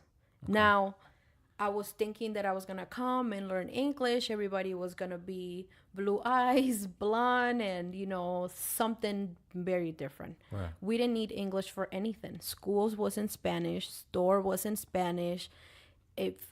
Everything I seen was Spanish people. So it wasn't a big difference. Let me tackle a point here, and I'm going to ask you a question from the perspective of the people who take issues with illegal immigration. So you say that as being surprised about the English component, right? And you wanted to learn English. Yeah. English is something that you wanted to learn and wanted to master. Do you think that's important? And anybody coming over illegal or otherwise, do you have a point on that? Do you have an opinion? Yeah, What's and your maybe opinion on that? I'm not a regular. Maybe I don't know how to say this, but I'm not your regular pro illegal people. I don't know how to put it in a nice way. For me, I guess what my mom was telling us is we're going to a different country. They speak English. You need to learn English. Okay. You're in Mexico, you speak Spanish. You go to Asia or Japan or France, whatever. Right. You need to learn their language. So was she presenting it to you, or do you look at it as like that's the dominant, and I say that knowing that half of us, myself included, have poor English, as an important thing to, I don't know, become part of the culture? To me, it's like I appreciate all of you Right. that would like to speak Spanish, or they try, because everybody speaks Spanish now. No, like pretty Mi much español es everybody. muy poquito. But you guys trying, Right. you know what I mean? And I think it should be the other way around. If you are here, you need to learn English. Right. Maybe not the best. Even my English is not the best. Like I still struggle with a lot of words. Right. But I do feel that you guys should not be forcing yourself to learn Spanish, if that makes sense. Okay. You know what I mean? Like you are in the United States. You do need to learn English. Okay. Here's something I don't have an issue with, but some fellow white people Right. have an issue with. If I'm out at a restaurant or I'm at a store and I see a Spanish couple, a Hispanic couple, whatever, speaking any kind of dialect Right. of Spanish, it doesn't bother me at all. You know, I understand parts of it, definitely not fluent, but it doesn't bother me. Some people, they get insulted. Right. Like, do you feel that you should have that? I feel you should have the right to speak whatever you Right. want to speak. If I could speak French and wanted to speak French to somebody else who spoke French, why is that any different than you talking to a fellow Spanish speaker? Yeah. Anyway. I think we're just forgetting the United States is not just Mexican people. Right. I mean, there's all these people from around the world. Right. There's so many languages that, there's a lot of languages that I don't even know. But we were blessed enough to be able to speak 2 languages. Right. You know what I mean?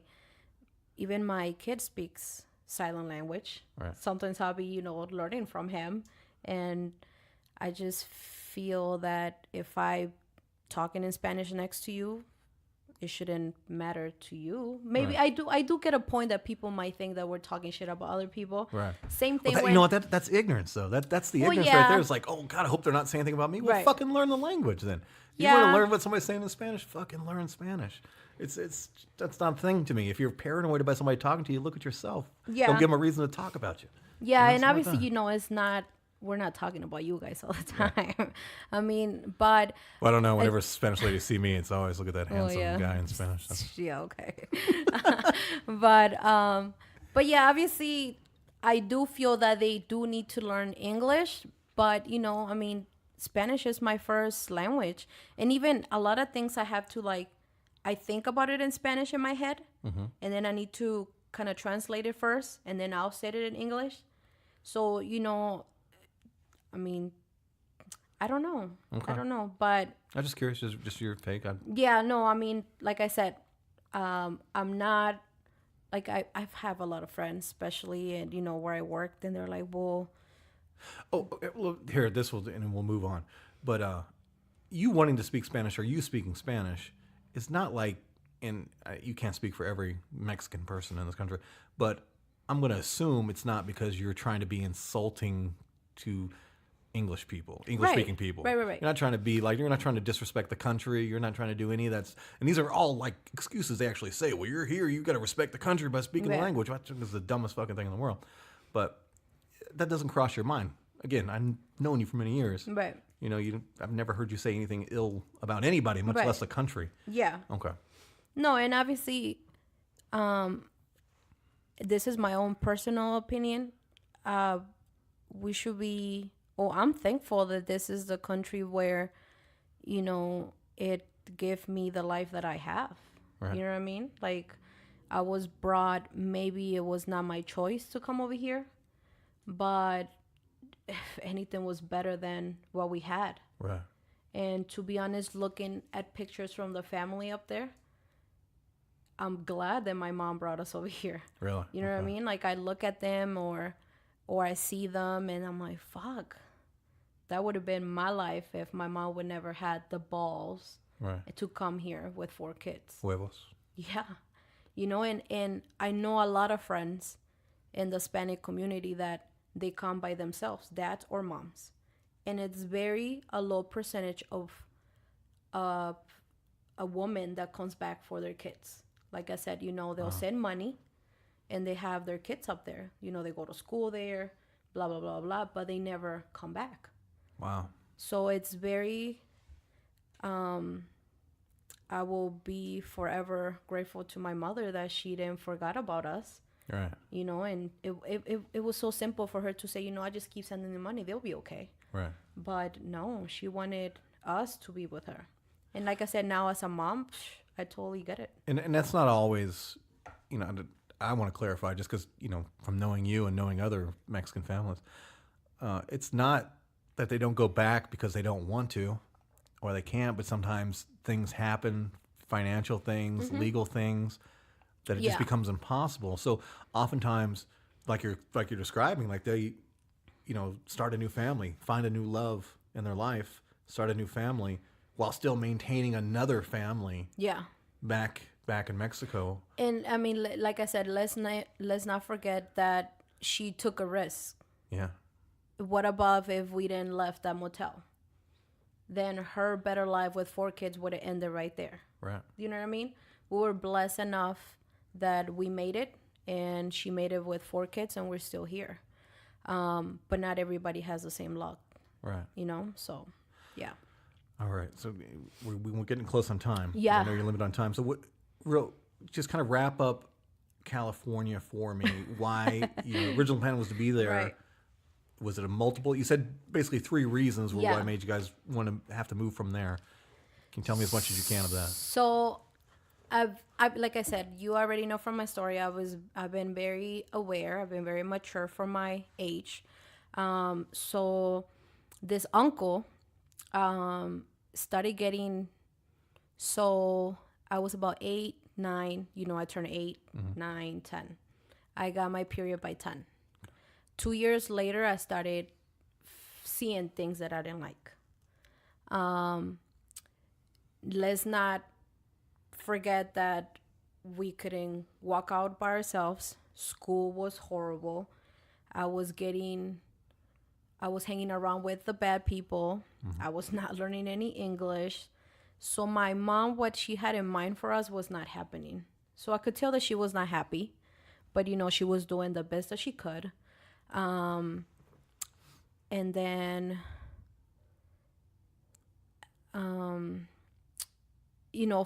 gangs, fightings. They were arresting kids from left to right.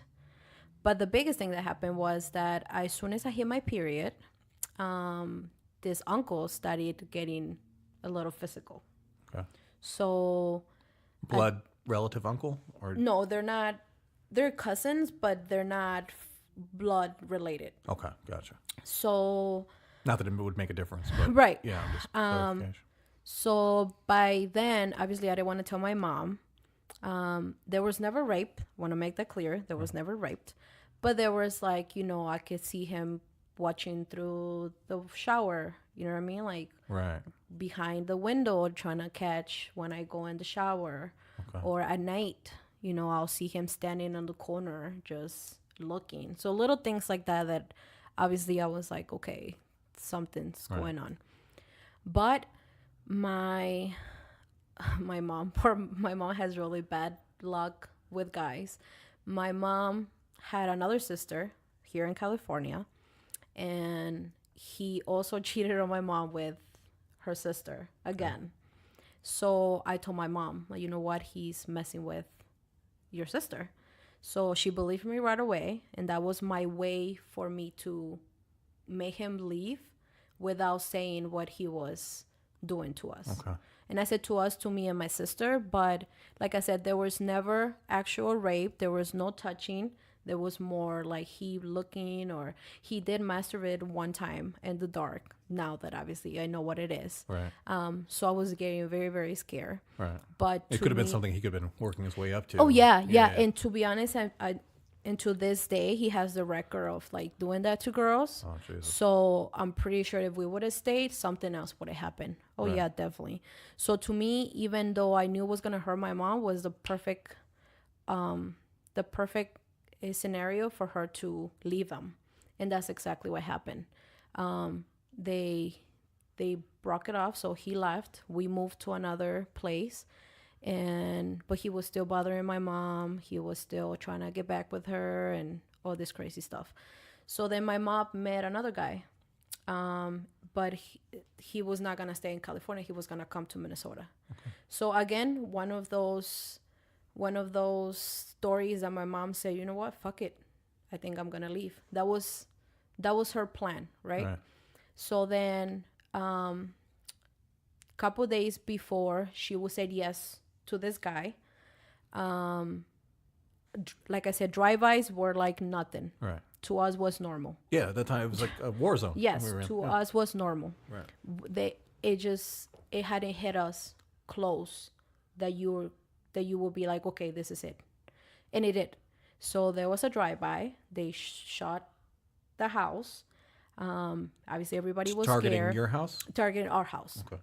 We used to live in this 4-complex apartment.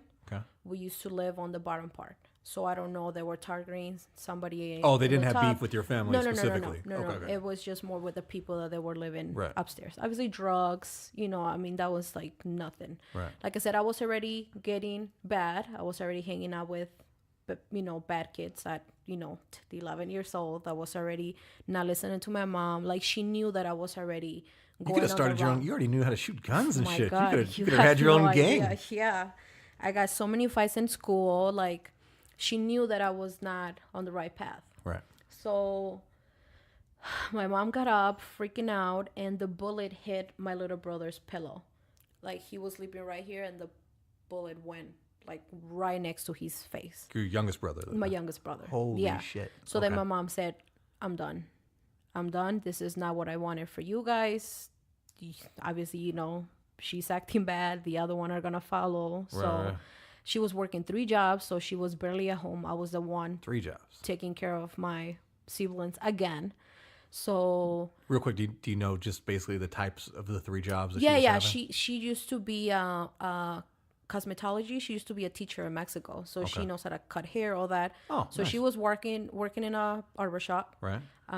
She was working in California. They call it swap meets. Okay. Like, they Yeah, have yeah. a lot of stores. So she was working in another store, just taking care of the store, and then she was cleaning houses. Holy shit. Yeah. So after she left this guy, obviously, she was completely on her How own. many hours a day on average? 12 hours, 14 hours, 16 hours? Yeah, 16 hours. We'll barely see her. She'll come home and make dinner, and then, give me rules to follow, instructions. 6 days a week, 7 Yeah. days a week? 6 days a week. She only gets Sundays off, and that was sometimes. Yeah. Wow. So she got up 4 a.m.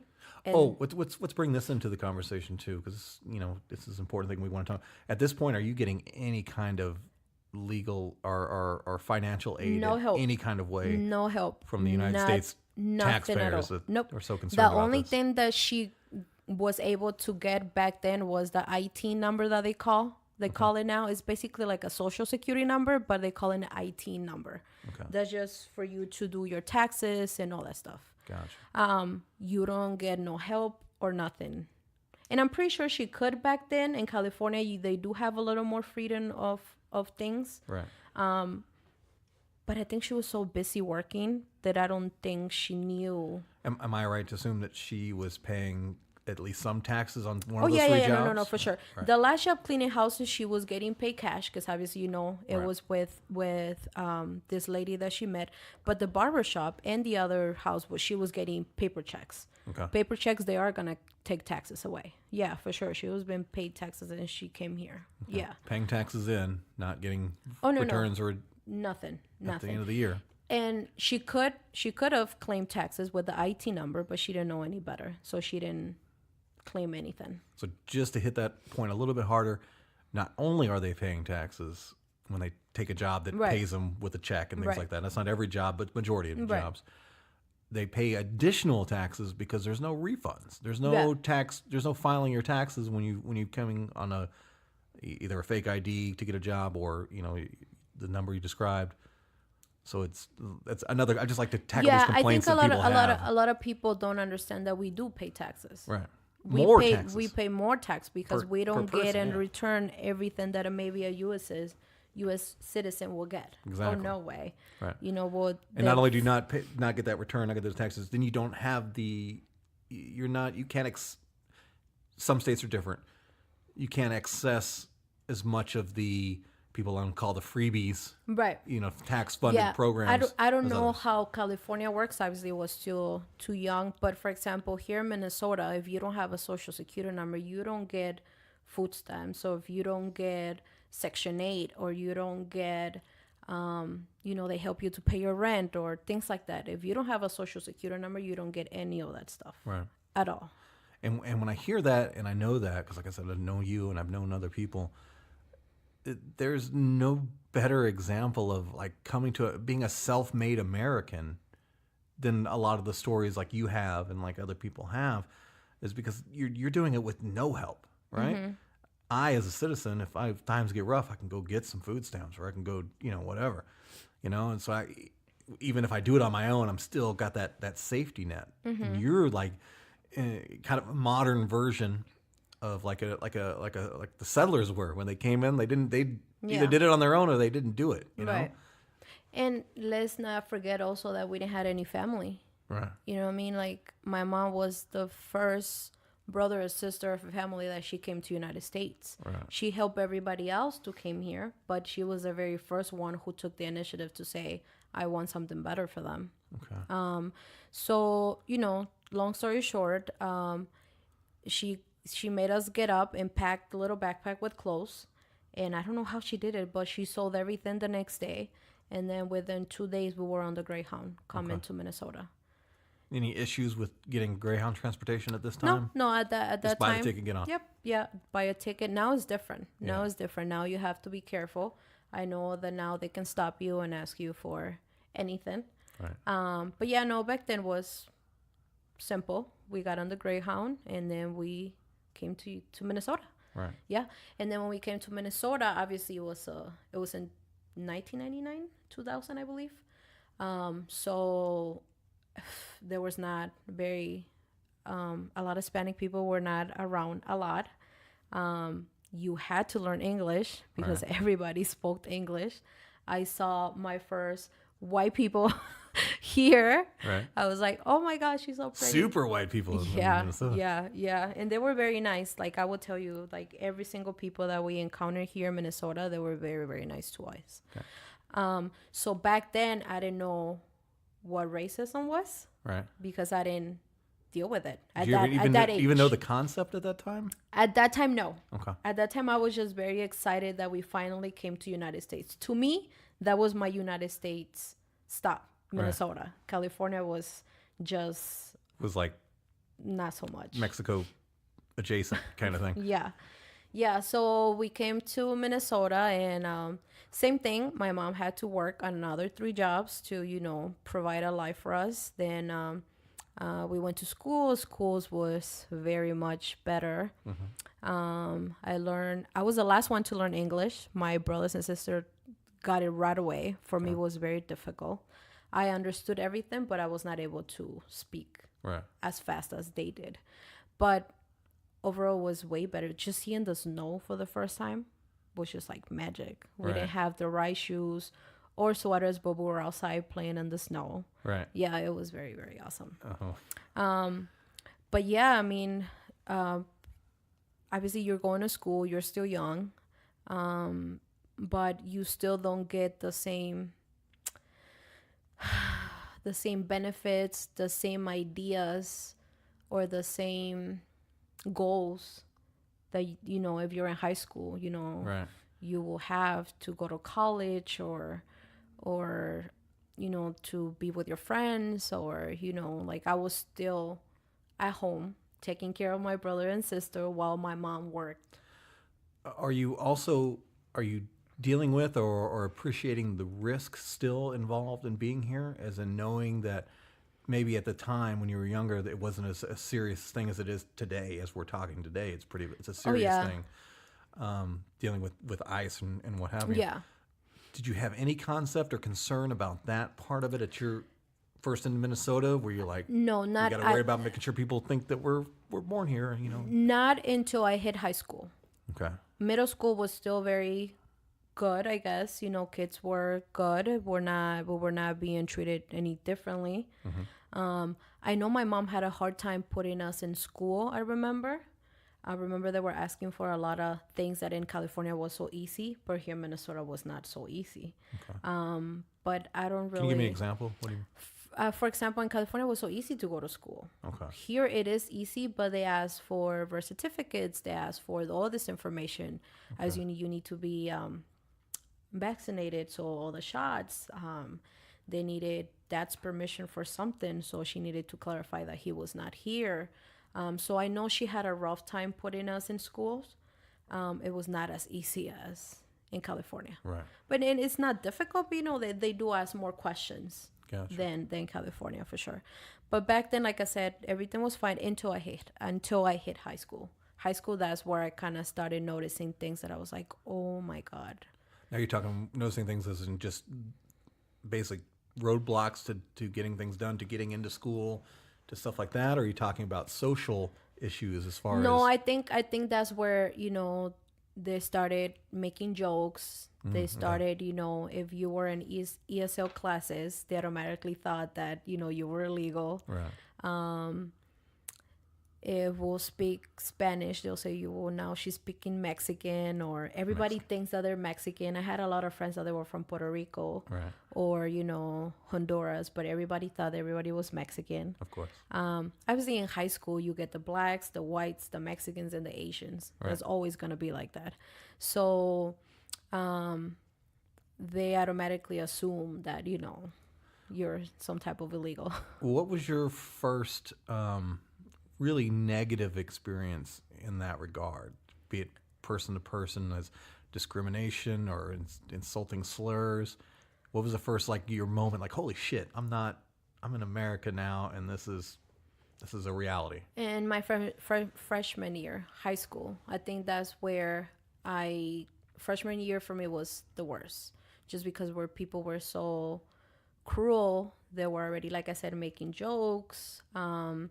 We had a field trip to go to, if I remember, and I couldn't go. I couldn't go to the field trip because you needed to show something. Because I remember they were gonna take us out of state. I remember, and obviously I couldn't go. They needed permission from your mom and dad, Right. and then you needed to sign some type of form, and I couldn't. So I think that was a specific that was the way for them to knew that something was wrong with me, pretty much. They knew that I was not Right. legal. So that's when the bullying started. That's when Is this bullying across the board? Is it white people only, or is it like black people, white people, no, I think it was legal everything. born here, people of Mexican descent, Hispanic Yeah. descent? Were they all kind of like? No, it was a little bit of everything. Okay. I wasn't just specifically white people, or no, it was just a little bit of everything. I think everybody in the classroom knew why I didn't go, Gotcha. pretty much. And then especially when you have to apply for lunch to get free lunch, they ask you for your social security number. And my mom didn't have any of that stuff. Right. So for a good 2 months, we couldn't get any lunch from school, and either she paid for it or Brought your own lunch? brought your own lunch. Gotcha. Yeah. So they also saw that I was not getting free lunch like everybody else was. So I had a really hard time in that high school, so I ended up changing high schools for that reason. Jeez. So much stuff we're not all going to have time for. But I definitely want to get into the DACA stuff before we wrap up here. And also kind of want to set what you've done with your life. And just in a nutshell, and again, when I'm speaking to the audience, I know this woman, very well, and I know her story. I'm just recording her story, so I can verify what's being said here. You worked your way up from what would be considered a entry level minimum wage job. You worked yourself up to a very high management position within a very well known company, and again, still taking care of your brothers and sisters, still doing all these things, and you've done what everyone wants a fellow American to do. They want you to work. We want to be free, but we all want everybody to contribute and do your thing. And I've seen this with my own eyes. I know this for a fact that you've done this. And I think that's important that people understand that that's who you're hearing from right now. Somebody who came over here, again, quote unquote, illegally and did everything that she is supposed to do in the eyes of these people who are like, well, they're criminals coming over and all this stuff. No, it's not all criminals coming over here. And I would wager to bet less than half, very small percentage, are criminal people coming over. Most of the people are like you, because the majority of people I've met who've come over illegally are like you. Right? I think it's very important we understand that a part of it. Before we get, I guess we'll end on the DACA part, but lastly, just in your time in Minnesota, coming here from about 10 or 11 years old up until today, and we've had a lot of political drama with, from Obama and with Trump. There was, conflicts of these both sides, left and right side, and their opinions of again, I'm using the term illegal, of immigration.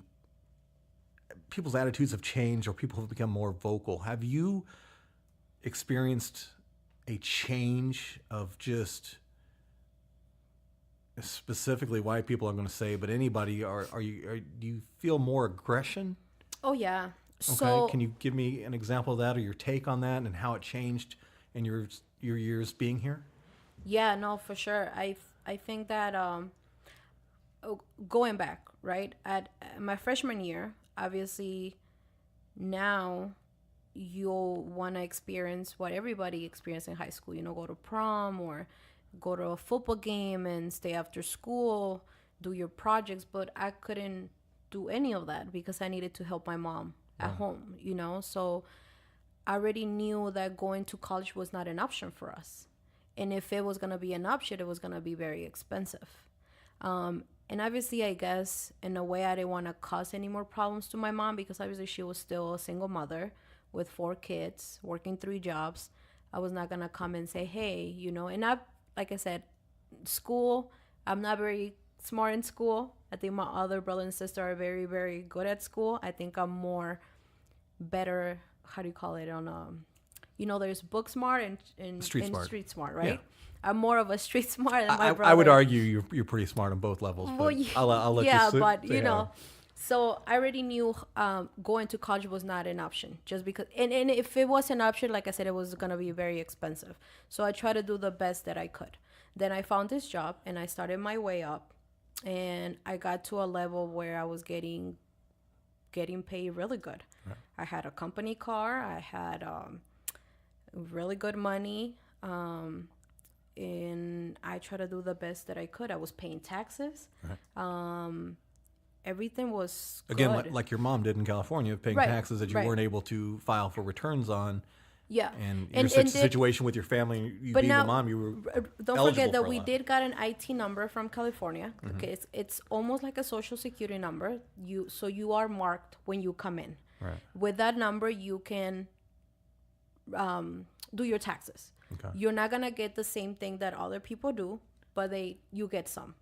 Out of, like I said, my job, I was making more than $70 a year, and I will get like $500 back. Right. Where my friend will work 25 hours, and then she'll do her taxes, and she'll get like $10,000. Right. You know what I mean? That's the difference. But they were taking $500-$600 every paycheck. every 2 Am weeks. I right in saying they just put you in like the highest possible bracket and just maximize your deductions and then?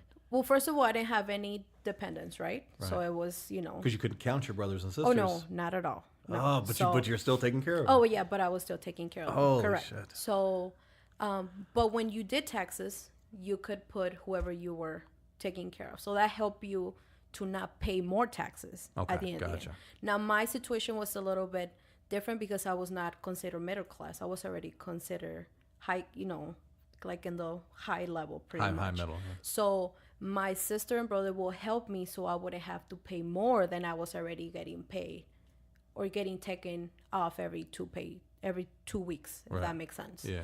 And I will get a little bit here and there. So I will get like $800 back. The most that I got, I remember one year I got like $900. Okay. But, that had always been since day one. So I already knew that there was nothing I could do. But yeah, I mean, I did it for so many years. I was there for 16 years. Right. But I've never had to experience any racism or I was in high school with kids. Kids are cruel, but we're talking about grown-ups people already after Trump came in. Okay. When Trump came in, that's when everybody started doing more obvious. I think I felt that they think that they're allowed to be racist or say anything they want or not. Okay, let's go back a little bit. I marry a USA citizen, right? Army veteran. I was going to say, make sure you include that he was also somebody who served this country in the process. Yes, oh yes. He did 2 tours. Okay. Iraq, Afghanistan. He did Kuwait and Afghanistan. Okay. My situation is fixed, so even after all my situation was fixed, I was still feeling like, I don't know. Even though my situation was fixed, my mentality didn't change. I wasn't like, I wish you knew that I'm okay now, or say something to me so I can say something back. Are you talking about the social pressure of like you could kind of feel them looking at you like, I bet she's illegal. Right. And that didn't change at all. Especially because, well, I do feel that I do speak good English, but there's sometimes that I get... It's almost like a post-traumatic stress disorder kind of angle. I think so, because I still feel like, even now, like I'm so nervous still. Like I do feel like, oh my God, am I saying the right thing, or they're not gonna understand what I'm saying? Right. So until this day, I still feel like people are gonna judge me just for the way I look. Right. You know what I mean? Just for that. And when Trump came in, that was what's happening. Right. I was already good, but just because the way I look, people will still think that, I'm illegal. Right. Or if they hear me talking in Spanish, they'll say something because, I'm talking in Spanish. They feel more empowered. And to be clear, like I know some people, I hate all politicians equally. That's my point of view. But I know some people who I consider myself friends with who are liberal and who are conservative and who are Trump supporters. And I know not all of them are like that. No. And let me not tell you, my husband, he's maybe like you. He's not a Republican and he's not a Democrat. Right. But he has a lot of beliefs that maybe a Republican will have. And he has been teaching me a lot of things or showing me a lot of things that obviously people can get brainwashed super easily. Right?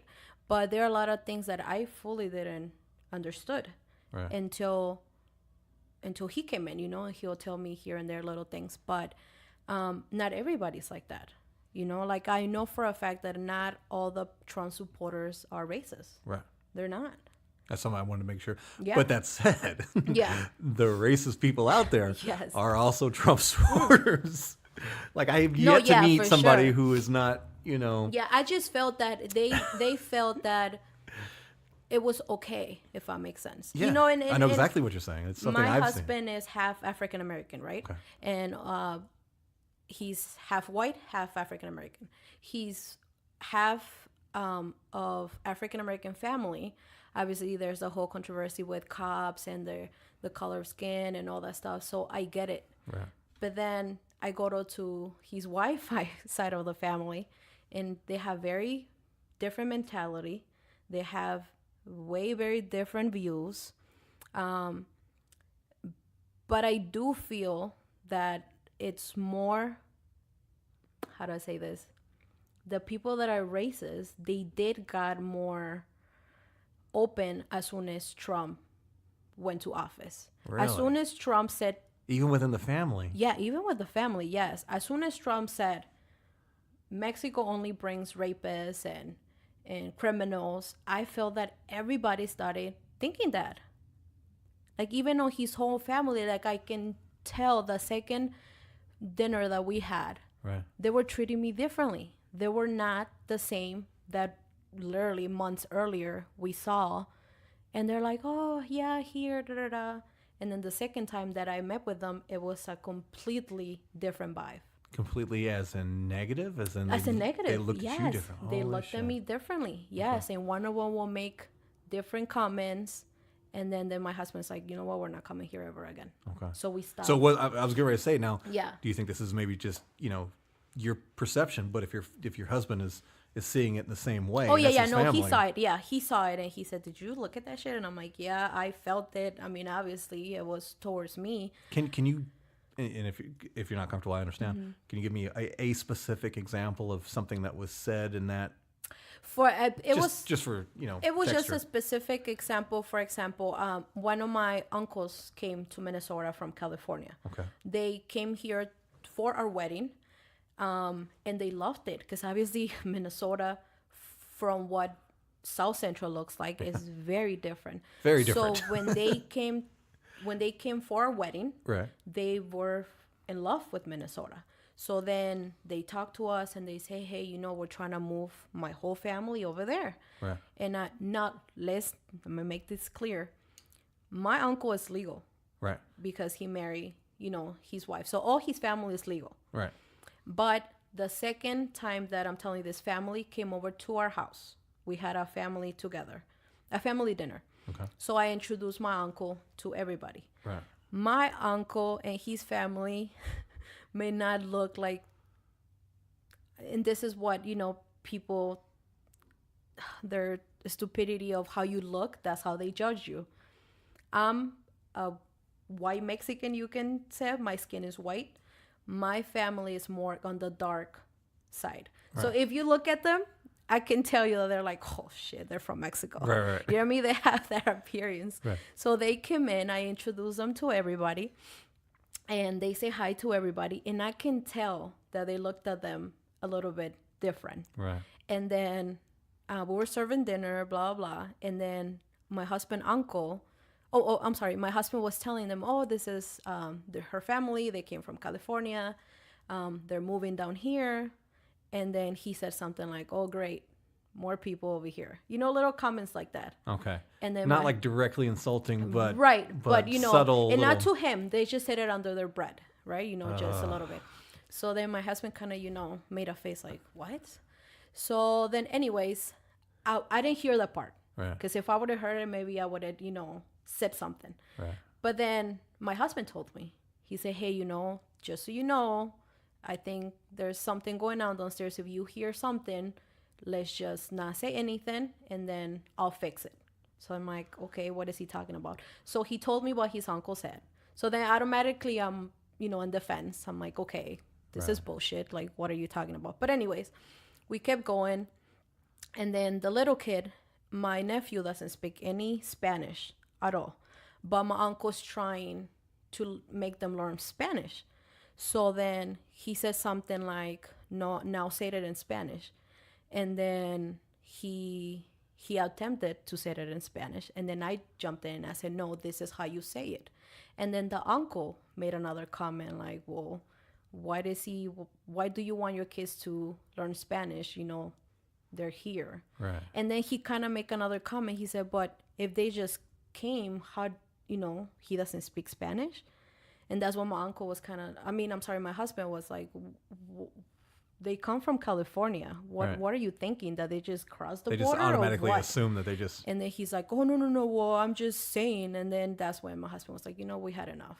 Like, and like I said, they're legal.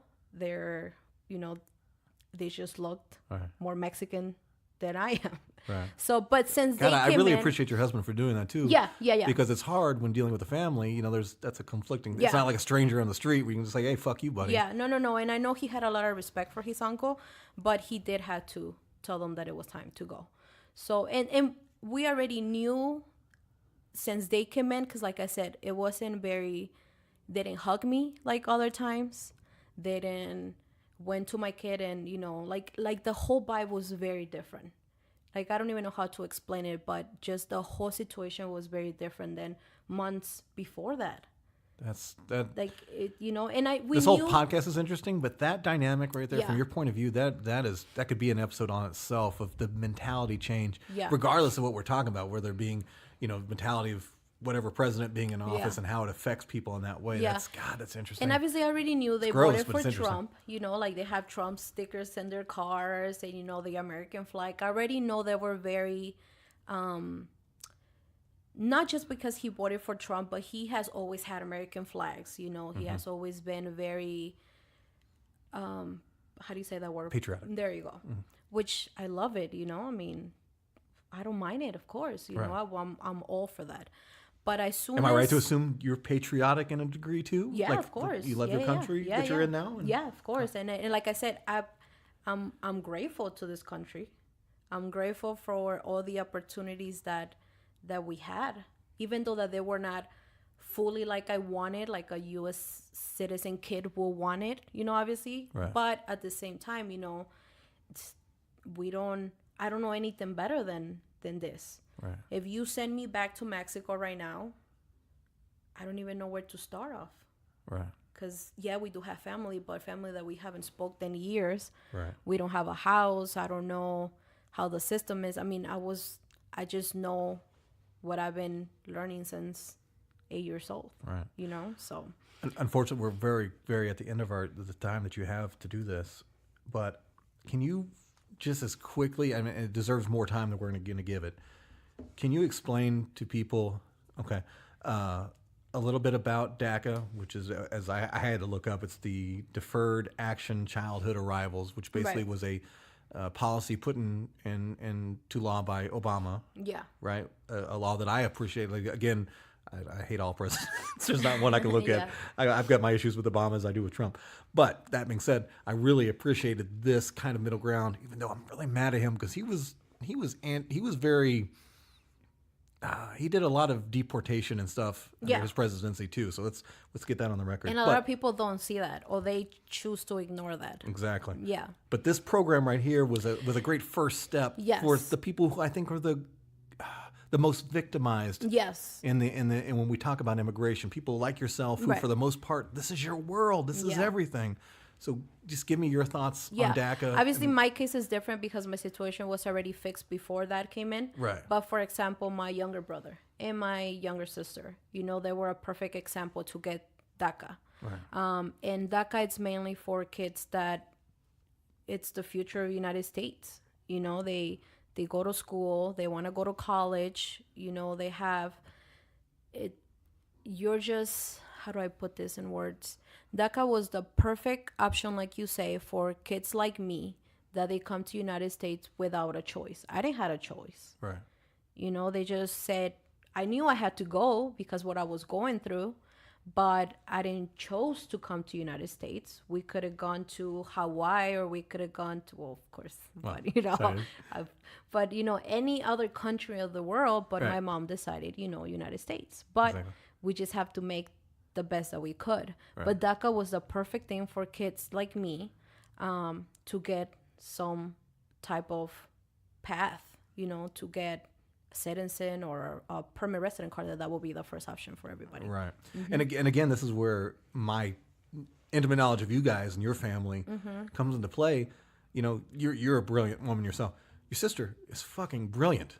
Like, Yeah, she just blow me away as Yeah. the degree of intelligence that she had relative to her age. Yeah. Always was impressive to me. Yeah. And I always like, I want her to be able to go to college and do everything Yeah. she wants to do. Yeah. And it's so frustrating that you know that And it you know, really a lot boils of- down to just to a degree of racism. Yeah. And when we have these conversations, that becomes the main focal point. Yeah. Well, go do it in your country. Well, it's not that simple. You know, and it's so Yeah. easy for people who live here now and who were born here, who are U.S. citizens, to say that because they don't have your story. Yeah. And they haven't had your experiences and things like that. And that's, And obviously, I hate when a lot of people will say, because, my husband's family said, they didn't say it to me, but I know they said it to him. But it's not so easy to say, well, once you hit 18, why didn't you go and apply yourself? yes. You know what I mean? Yeah. Why didn't you do something to fix it? Right. And we try. There was no other option, especially because, and this is another topic that for me is very difficult to express, because in the application form, you are automatically put that you're from Mexico, and they close all the doors. Right. Now, fuck, if I would have put that I don't know, from Haiti, or if I'm from another country, even from El Salvador or Honduras, they have more opportunities than Mexican people do, Cuban people. Like now it changed a little bit, but I'm talking about when I was 18 years old, Right. and the application, you put your Mexican and all the doors get closed. It's not so easy to get some type of permit, to get some type of work permit or student, like nothing. Okay. DACA for us was the first step for kids like us to get some type of help. I've got to assume that was just a numbers thing, because there's less people coming from El Salvador or And obviously they have, I don't know, like I said, this is just my story. I don't know the right terms, but for example, I know from close friends and family, for example, from El Salvador, they have that, I don't know what the visa called, but because they have so much crime in their states, they get some type of help. Oh, okay. It's more of a I can't think of the term of it yeah, either I right can now. look But it up or basically something. leaving a place of great risk, Right. and So where they don't have, consider that to be Mexico. Right. As Which- soon as you said Mexico, and Right. it's like done. Right. Done. So for me, it was either. Now, I want to make this very clear. I didn't marry just somebody to get papers, because it took me 6 years for him to accept that we needed to get my stuff fixed. Right. Because he was, since first year, let's fix it. And I said, no, I'm not going to marry you. And you know me. Right. Marriage to me has never been in my picture. I've never wanted to get married, for the experience that I seen with my own mom and dad, right? To me, marriage was like, no, never. But I understand him being in the army, if something happened to him, if insurance benefits, things like that, we needed to be married. Right. So then we got married, and then my situation, got fixed. Right. My case was a little different because they do give veterans how do I say this? They gave them preference. Okay. So it was a little faster than a regular case. Right. But before that, yeah, we tried so many times, but there was no other help. And then there was some type of help, but you needed to put money. It cost a lot of money. Trust me. This, when I was going through the whole system with my husband, it's a lot of money that it goes into. Can you you don't have to give exact details. Can you give me a ballpark figure of what it cost specifically to you? Maybe everybody's situation is a little bit different. Every situation is different. Right. Mine was above 10,000 for sure. Jesus the Christ. first. This is after you already paying in gobs of tax dollars. Yeah, no, for sure. Like I said, every situation is different. A down payment on a house Oh yeah, is what that was. yeah, and obviously, like I said, and I keep telling this because I want people to understand every situation is different. Sometimes you get caught up with life and kids and marriage, and for example, my life with my husband, he suffers from PTSD. Jeez. It's very bad. So, you kind of get caught up in all those situations. So you kind of sometimes put money where it's not needed. Right. You kind of have to look at your priorities. Right. Until I That finally... $10,000 would have been really nice to go to some treatment for him, or any kind of Yeah. additional anything to yeah. make his And- transition back to the yeah. States better. And I think it took long for me to say, yes, let's do it. And I should have done it a long time ago. Right. But like I said, life and kids and everything. So you kind of, as soon as you have kids, that's your priority, Everything changes, so yeah. everything changes. So But yeah, I mean, I had a good life. I cannot complain. I have a great husband. I have two great kids. Um, regular American family. And without getting too many details, the rest of the siblings are doing well. Yes, everybody's doing very well. Okay. Especially my older brother. He has a very, very good job. My sister's very smart, Right. like. So she's doing very good. The little one, what can I tell you? That little kid, it's something else. He's awesome. Yeah. He is. Everybody's doing very, very, very good.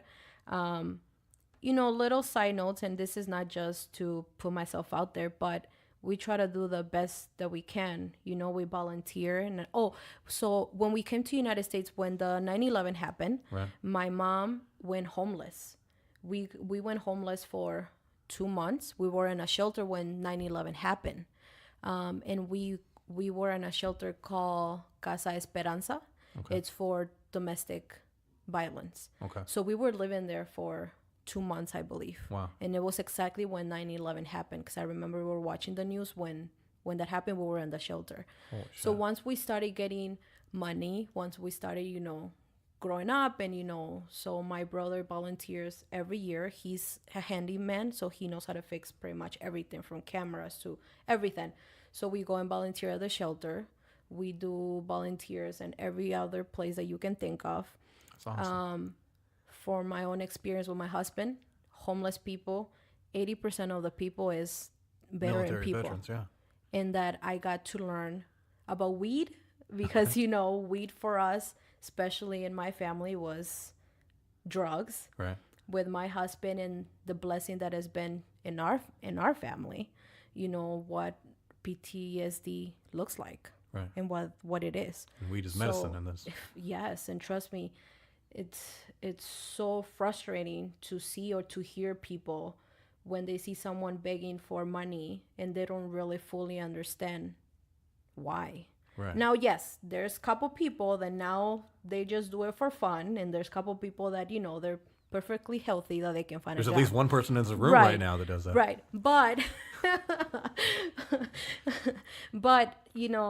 I came to learn that, and this is another whole topic, but we just live in the best that we can, Right. And then what a typical American family Well, I was going to looks say, like any other good American, you're doing the best you can Yeah. with what you got, and you're probably doing more for society than many people, and some of those people are complaining about you. Yeah.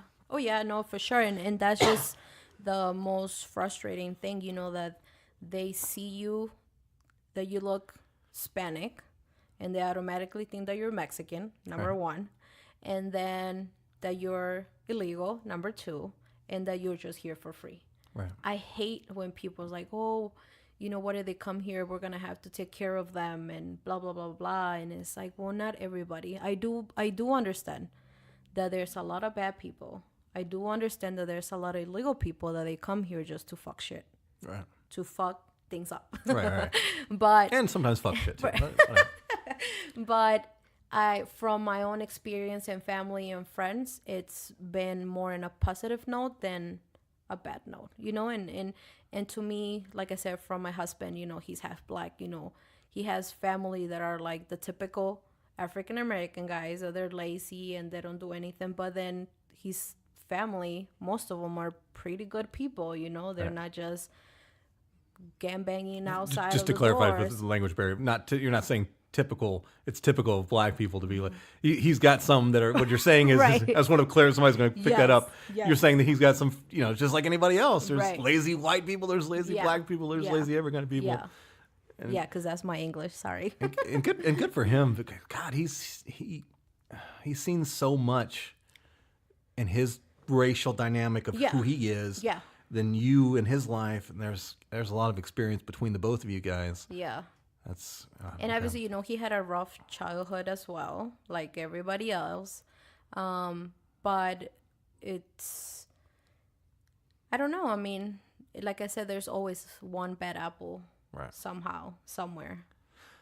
Well, I'm gonna wrap it up with this. I'm glad you're here. I'm glad you're here. Your whole family's here. I know you were bugging me for a while. Yeah, this is and a story that I knew was yes. gonna be important, and I'm glad. And yes, glad we got a chance I to do just it. hope that people fully understand that Well, I guess my main point is for people to understand that not everybody is bad. You know, that we came here, that we're criminals. Of course, I have speeding tickets like everybody else. Right. But that's as much as we go. Right. You know, none of our brothers or sisters, they've never been to jail. We have never done any other bad stuff than I've done more bad stuff than your whole family combined. I'm pretty sure you have. I'm pretty sure we have. But, you know, we just been doing the best that we can with the situation that we were brought, you know, put it in. Right. So, but it turned out good. And I will tell you that, yes, there's racism out there, but I think there's been more nice people to me than actually That's good bad to hear. people. But not everybody has the same story. Right. Not everybody has the same story. So, like I said, one more time, I've been blessed that I'm not. But you know what is so funny? Even with the work that I am right now, I worked in a very, how do you call it, high-end area. Mm-hmm. You know, you get either those rich people that are nice, or you get those rich people that are very assholes to you. Right. And every single time something happens, I'm not here. I don't know, because like I said, I have a big mouth and I can stand up for myself. Right. And I can, you know, we can argue and I can scream, but there always is something happens, I'm not here. Right. And I'm okay with that, because maybe there's a reason why that I'm not here when any of these things happen. Thank you. But thank you for taking time to have this conversation with me. And again, I'm glad you're here. All right, boys and girls and whatever else. There we go. Another episode is coming to a close here at the Filter Free Amerika podcast ranch, right? It's not really a ranch. What do you think? Did I the story that I provided, did it change any minds? Right? Any of you people with negative views about people illegally, quote unquote, illegally entering this country? Have you changed your perspective at all? Right? You know, there's so much negative being blasted out in social media, in news, even if you want to call all these news places news, about this topic. And it's a war of your mind to pick a side here. Is I'm pro immigrants being here. I'm against immigrants being here. I want the ones to be here to stay here. No one new ones to come in. I want all the ones that are here to get kicked out. All that. It's a clusterfuck, man. But it's God, it's like so many other issues. It's never as simplistic. It's never as black and white. It's never as simple as the warring political tribes want to make it seem. It's never that, right? You know, I personally, do I think we should have an insecure border? No, I don't think we should have an unsecure border, right? Do I want everybody kicked out of this country who's already came and lived in this country? Fuck no, I don't want that. I love these people, right? The person who I had sitting across from me that you just got done hearing me talk to, I love that person. Okay, I care about that person and her family deeply. I don't want to see her removed. Of course, she's got legal status now, so she can't be removed. Again, I don't have the answers, but I do have an understanding. I do have a perspective that maybe some of you who think that you have the answer don't have, and that these are real human beings dealing with real things, and oftentimes, most times, in my experience, with the many people I've met, especially here in the Twin Cities area, who have entered this country, some legally, some illegally, the vast majority of them just want to have a life that they can't get anywhere else. All right, and I spend a lot of time, complaining about this country and the condition of this country, but it is the best ish one we have right now, right? And I guess we could make a whole podcast about that and debate that topic left and right. But you heard her story. You heard what she's done since living here. And God damn it, she makes this country better. She has. Her husband has. Who served in the military. Her sister, her other siblings. I've known these people a very long time. They're not trying to commit crimes. They're not trying to rob you. They're trying to have a life like you. They're trying to have a life with you. They don't want to steal anything from you.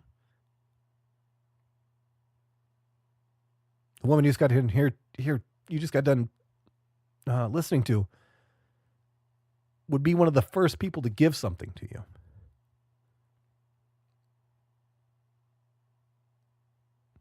Think deeper about these positions that you take. And this goes for the left and the right.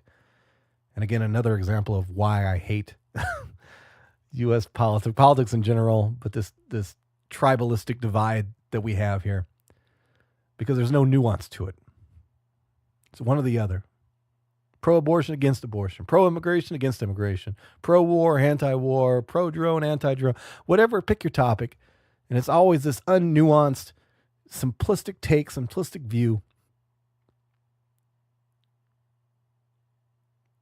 When the right thing to do is to stop and talk. Find some understanding. Look deeper than your own worldview. Look out. Expand yourself. Expand your mind. If you hate somebody, you don't trust somebody, you think somebody is a threat, ask yourself first why, and then maybe having a conversation with those you fear.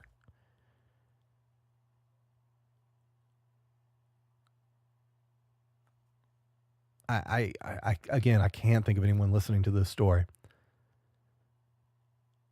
and being able to have a still negative view about the vast majority of people trying to come into this country. It's your fellow human being. And quite frankly, a better human being than a lot of people that were born here. All right. Enough of that. Thank you for listening. I appreciate it. I appreciate all the support that the podcast has got so far. Please keep doing that. Please make sure you're rating and reviewing the podcast. What else? Did I ever mention? Oh, yeah. Go to the website, filterfreeamerica.com. Filter Free America. America always intentionally misspelled with the letter K.com. Find more information on the podcast, additional places you can listen, stuff like that. Thank you to my guest, Maria, for taking the time and quite honestly, a little bit of risk by having a conversation with me in a recorded fashion like this. And I wish the best to her, her husband, her family, and all of her siblings. I hope they all have a very long and happy life here. Anything else? Oh, yeah. Simplewebsite.us. Thank you for your sponsorship and your help. Please go to simplewebsite.us if you need help building a Squarespace website. Spade and neuter your pets and children. Keep seeking the truth. I love you guys. Love each other. Love your fellow human. Talk to you next time. Bye.